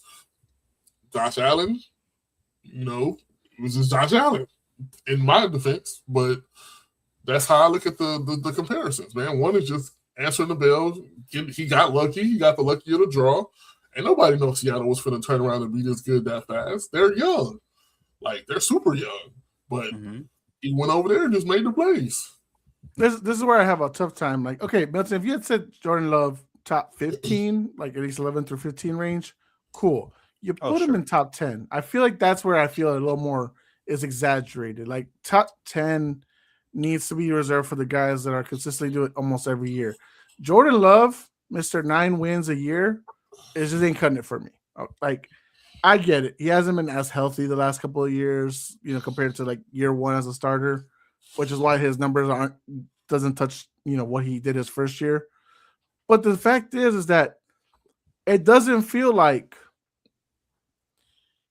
he really changes the game when it's him, or even like last year's Malik Willis. They play different styles. And I'm not saying Malik Willis is a guy I would start, or, that I should give him the bag or anything like that, right? I'm going what James said earlier. But yeah. Jordan Love's more predictable. Jordan Love's more easy to figure out. And really, he can't really Sam, again, this is where it's going to be an issue because you don't have him and you have Sam. I get it. Top 10, maybe it was a stretch. The only reason to be fair, I couldn't put a guy like Drake May, Caleb. I'm surprised you didn't put Bo over him. I can't. Why? I can't. Bo, because the issues I have with Sam, Bo also has those issues. As far as third down, fourth quarter, when everything's up to him and he can't dunk it off. Only 5 yards. There's an issue there. So I can't, and he only has that really the year, honestly, in my opinion, really. So I can't. Jordan Love has multiple years. You don't have enough tape on a guy to put him in a place of that regard. But that makes sense to me. Okay, but James, you got Caleb and Drake who've only had one good year in your top 10. But no, he's talking about like how my deal. I get it, but okay, I trust Bo right now. If you put him in Green Bay, I trust him a lot more than Jordan Love. You swap roles with them, I trust him way more. I trust Matt LaFleur to bring out, and it all takes. And it's you give Jordan Love to Sean Payton? Yes, I don't think Jordan Love is as good as Bo Nix. Man, I hope that makes me really happy. Okay, Rose, it really makes me happy. I'm not a Bo-sexual, and I'm defending him, and you're making me really happy right now. This is great. This is great stuff. I might just. I'm saying because Sean Payton, with what he tried to do with a Taysom Hill, is what you would get out of a Jordan Love. All right. Y'all are pissing me off. Y'all are both pissing me off now. What? I'm just saying it'll work. I'm just saying Jordan Love will work with Sean Payton. He would have more of a game plan to play with. I'll say this: if we were trying to predict who's going to have the top season, I would have a Caleb, a Drake May, a Bo Nix over Jordan Love. It's just when I confound everything, it's hard for me to do it. I can't do it yet. I want to. I'll say, you've heard me talk about Jordan Love. But there's nothing that Jordan Love has done to be credited as a top 10 guy over these young guys. Hell, respectfully. Sure. Yes, it has. Respectfully, I know how much you hate this. I can't put Jordan Love over Jalen Hurts. There's just no fucking way I can look at these two quarterbacks, see what they've done, and be like, you know what? Love over Hurts. But okay, but if we go away from, that's a good one. But if we go away from, Super Bowl, I get it. Yeah. If we go away from Super Bowl, if you just look at these quarterbacks and what they have done, easily you can compare the two. What has Jalen Hurts done? Statistically wise, 2022, baby. 2022 was a good year. Very good year. I agree. Great year. It's a great year. It's a great year. Yeah. Jordan Love has never had a great year. He's never had a great year. A great full year. Well, I mean, even last year, I don't know I don't know what people remember from last year. Look at last year. Look up Jordan Love real quick for me. 3,300 yards, 23 touchdowns, 6 interceptions. How many games? How many games? 15. Well, he didn't play full. I'm sorry. If you count the playoff game, 16. Well, the games he actually played, it's like I get what y'all are saying with Malik Willis. It was a totally different offense. The only way that you have big playability when you let Jordan Love cook. Yes, there's going to be some issues there, but that's where I think he stands out compared to Sam Darnold. Let Sam Darnold cook. How does that sound to you guys? That doesn't make any sense. I've never seen it. I mean, again, against the Rams, sure, Jose. But again, that defense sucks. I've seen Jordan Love actually look good against decent defenses as well. I don't think I don't want to start hyping him up. I really don't. Maybe 10 was a little bit too much. I know. Doing it too much. It's rough. It's when you look at the top 10, I can't put these younger guys unless I'm doing trajectory or we're trying to forecast. But okay, then yes, I understand if you don't want to put Drake or Caleb because they've had one great season compared to the two they've had, or one good, one great, whatever you feel. Yeah, one great. But Bo, if we're talking about the last 2 years, Bo's outplayed Jordan Love the last 2 years. It's just efficiency, though, man. Efficiently wise, Bo has to. Efficiently, if Bo doesn't break his ankle, he goes to the Super Bowl, bro. For sure. But not in the playoffs. Yeah, for sure. Definitely. Probably they wouldn't. He wouldn't have whooped us, but they would have beat us. All right, Bo wasn't. Hey, relax. All right, I love Bo, but we weren't that bad. We won because Sean Payton was stupid. That's why we won. Yeah, honestly, yeah, I agree with that part. Yeah, for sure. No, but I'm good. I'm done. I love the Jordan Love. Yeah, just screw it. I love that you love Jordan Love. Okay? I don't say that, James. I don't. You love Jordan Love. No, he's your new Derek Carr. Oh, God. I'm BSing. But I hear your argument for the stereotypical stagnant game manager, if you will. So I understand that. But it's just it's tit for tat, man. It's all in preference as well. It's kind of like who would you want as your starting QB? That would be a different list. That would be a totally different list. Same thing. Criteria means a lot. But if you said who do I want, that's different. Totally different. I wouldn't. So if you start your team right now, who are you taking? Jordan Love or Sam Darnold? Oh, Jordan Love. But Sam Darnold? Yeah, Jordan Love. Sorry. What about you guys? Come on. What are we talking about? Let's not do this. Come on. Sam Darnold. If I got the right coaching staff, Sam Darnold. Hey, that's what No. If I'm picking my coach, I'm going with Sam Darnold. I'm sorry. If I'm searching my team, if I can have Andy Reid as my head coach, you're going to pick Sam Darnold over Jordan Love. Yes. Who's y'all are freaking wild, bro. Okay. All right. Whatever. That's y'all's, I guess. This ain't the Jets. We're not picking up. No, but I'm saying we're doing the same thing for Jordan Love, though. That's my problem. Jordan Love. Okay, whatever. I'm not gonna keep saying it's good because you're messing me up. I'm not I have a whole. We have a thing, Jose. Normally that we talk about Jordan Love. Not anymore. You broke up the club. You're out the club. We were in the I Hate Jordan Love club. I know we were, and you put him in your top 10. He's out. Out. Mentally out. Sorry. He's out. I'm out. Man. I did it to myself. That's okay. It's all right. That's all right. Man. That's all right. I hope this year I get proven wrong. I hope I get proven wrong. That's fine. I will be proven right. Just don't get me wrong. They will be the worst. Green Bay will be the worst team in the NFC North. I guarantee it. Yeah. It's a big call. Oh, all right. I guess if you have something else to say, please, it's your show. Before we end the quarterback thing, I want to hear a quarterback that wasn't on any of our, or at least y'all's list, that you think can make a huge jump into a top 10 style of list. This, of course, is forecasting. Yes. Yeah. Because the quarterback that I'm saying is going to be Cam Ward. There was a lot of things I didn't like a lot of things I saw, but he is a risk it kind of guy. And with Brian Daboll going over there, with the security blanket and Wan'Dale Robinson, with the Carnell Tate, which is going to get probably 80, 90 targets, Calvin Ridley can take the number 2 spot where he's normally at least competent at. I think Cam Ward can take a jump, not be a top 10, actual top 10 quarterback. I'm going to give you a guy from both conferences. So my NFC guy is going to be Bryce Young. Oh, now I want to throw up. I'm just kidding. I said Cam Ward. I know I said Cam Ward. It's all right. No, but I'm just saying you said can make the jump. They've already pushed playoff. Like he's already shown what he can do when he's well protected. If he can evolve from there, he can make that top 15 jump. I think that's possible for him. Another guy, I don't think it's really another guy. I think he's already kind of in that conversation. I just think he needs to. I guess he's the AFC Jordan Love. It's Trevor Lawrence. He just needs to be completely consistent because he starts off cold and then he heats up, or he starts off hot and then he deflates.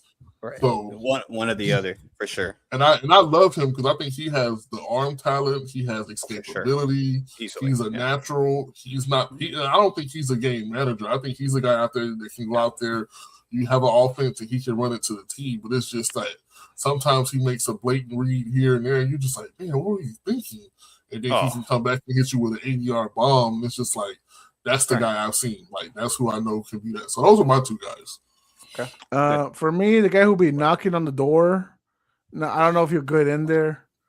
It's gonna be Kyler Murray under Kevin O'Connell. Good. I like that. I'm not a big Kyler Murray fan.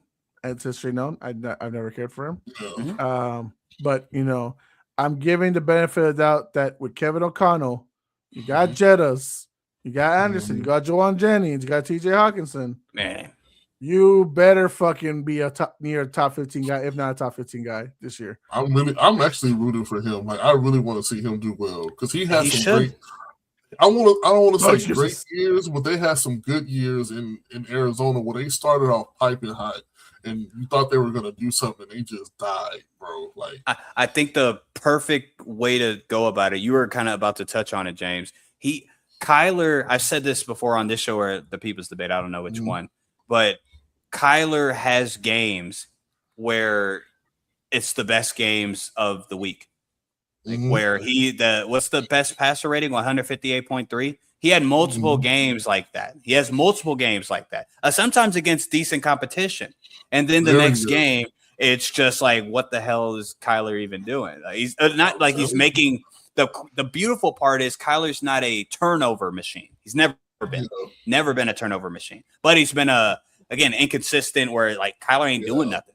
He ain't doing anything basically. Right. So under Kevin O'Connell, I agree with you, Jose.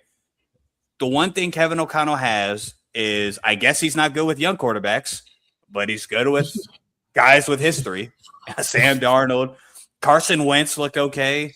Nick Mullins, Josh Dobbs. Hey, Kyler Murray is compared to Kirk Cousins, compared to all of them, has the least turnover tendencies. He's not a turnover guy, but sometimes he just doesn't let it go. And I think Kevin O'Connell could really bring that out of him with everything that Jose just said. Yeah, I like that. Who's your AFC guy? Or do you got one? I mean, I mean, Trevor could be, but I think Jaguars are gonna suck this year, respectfully. I'm still praying CJ Stroud finds something, bro. But that haircut is not helping him at all. Man, Okay, bro. I don't know. Okay. I didn't even see it. I didn't see it. Fair enough. What? Man, I don't know. CJ Stroud has all the tenacities to do it, but I don't know if it's the lack of OC or the lack of preparation during the offseason. Oh, man. Yeah. But if CJ Stroud could just find it, bro, he could be there in the conversations with these other guys. That first year they played Baltimore, I was so happy because I was like, there's finally a black quarterback that can really sling the rock, that can just really be a pocket demon. Right. And don't gotta run and all of that stuff like that. And then the next year you just deflate. You just it goes. And I understand losing a couple of receivers and stuff like that, but I feel like you just got to consistently take that jump. And I felt like he was taking that jump. Man. Not the best haircut. Shows his 5 head too much. Let me see. Yeah. Oh, yeah. Oh, man. Yeah, he should have kept. What is he doing? That's not right. That's not good. Okay. That's crazy. CJ. Why'd you cut that? Way better. Have a great year. I'm trying to see who he looks like. It's there, but it's not. I can't really. He looks like Cool Urkel. It's man. I can't even. When I get it, I'll say it. But that's crazy. But yeah, he's one of the ones. I hope he can find that resurgence. Trying. But all right, guys. Next week gonna be another fun one. We'll be talking AFC West, so we'll be talking about Chiefs, Broncos, Chargers, Raiders, and then we'll also be whoever's able to get on top 15 safeties in the league. We're getting general safeties. Yep, doesn't matter which position of safeties. Okay. We don't got enough weeks to talk about each position. Right on. Okay. So we gotta go safety. So whoever's available next week, let's do it. AFC West will be the topic next week, guys. I do appreciate y'all for hopping on, for giving me this time. I know it's a very long time, but thank you for it nonetheless. If we get more guys along the way, I won't have us all do our predictions for each team. I'll just do one person per team and stuff like that. But so that way we can move on quicker. But guys, thank you nonetheless for hopping on. Thank you guys for watching either live or on demand. Thank you for all the likes. Thank you for all the comments. Do truly appreciate it. Like, share, subscribe. Thank you to our new subscribers throughout the show. I saw that. I do truly appreciate it. Guys, when you have a chance, check out the People's Debate. Milton's got a new video going up, and he's telling y'all how life is going, and y'all feel the opposite. Debate him. He don't mind. Talk about it. Have a good conversation. If you want to make it political, religious, anything got going that he's down to talk about, hit him up. Guys, James is gonna kill you in Madden. I saw him defeat Alex by 60 a few weeks ago. Oh man. You play Xbox or PlayStation? I'm on Xbox, but it's crossplay, so I can play you on PlayStation too. Someday. I haven't played in a while, but Madden was someday I'll play it, brother. Nope, I'm bowing out. I don't know. I don't need to get that. I used to be really good, so we'll see. I'll see if I still got it. I don't need the belt. But you know what though? I will give Alex his credit. It got ugly very fast. It really got ugly very fast. But he got cocky. He's been challenging for 5 years. But he knows what he's doing. He's just not like an active gamer. You know what I mean? So the reads are a tad bit late and his adjustments are a little slow. But other than that, he made some plays. I ain't gonna lie, he made some plays. But those are very nice comments from you after you put 60 on him or you beat him by 60. That's very kind. But that's what I'm saying. I actively play in league, so it's like my thumbs are always ready. Very kind of you. But guys, do like, share, subscribe, find good stuff. Oh, and James and Milton, if you're free Saturday, there's a fantasy combine that needs an extra body. I don't know if y'all want to wake up that early, but I'm just saying. What time? Never mind, James. It's 9 a.m. Never mind. I know you.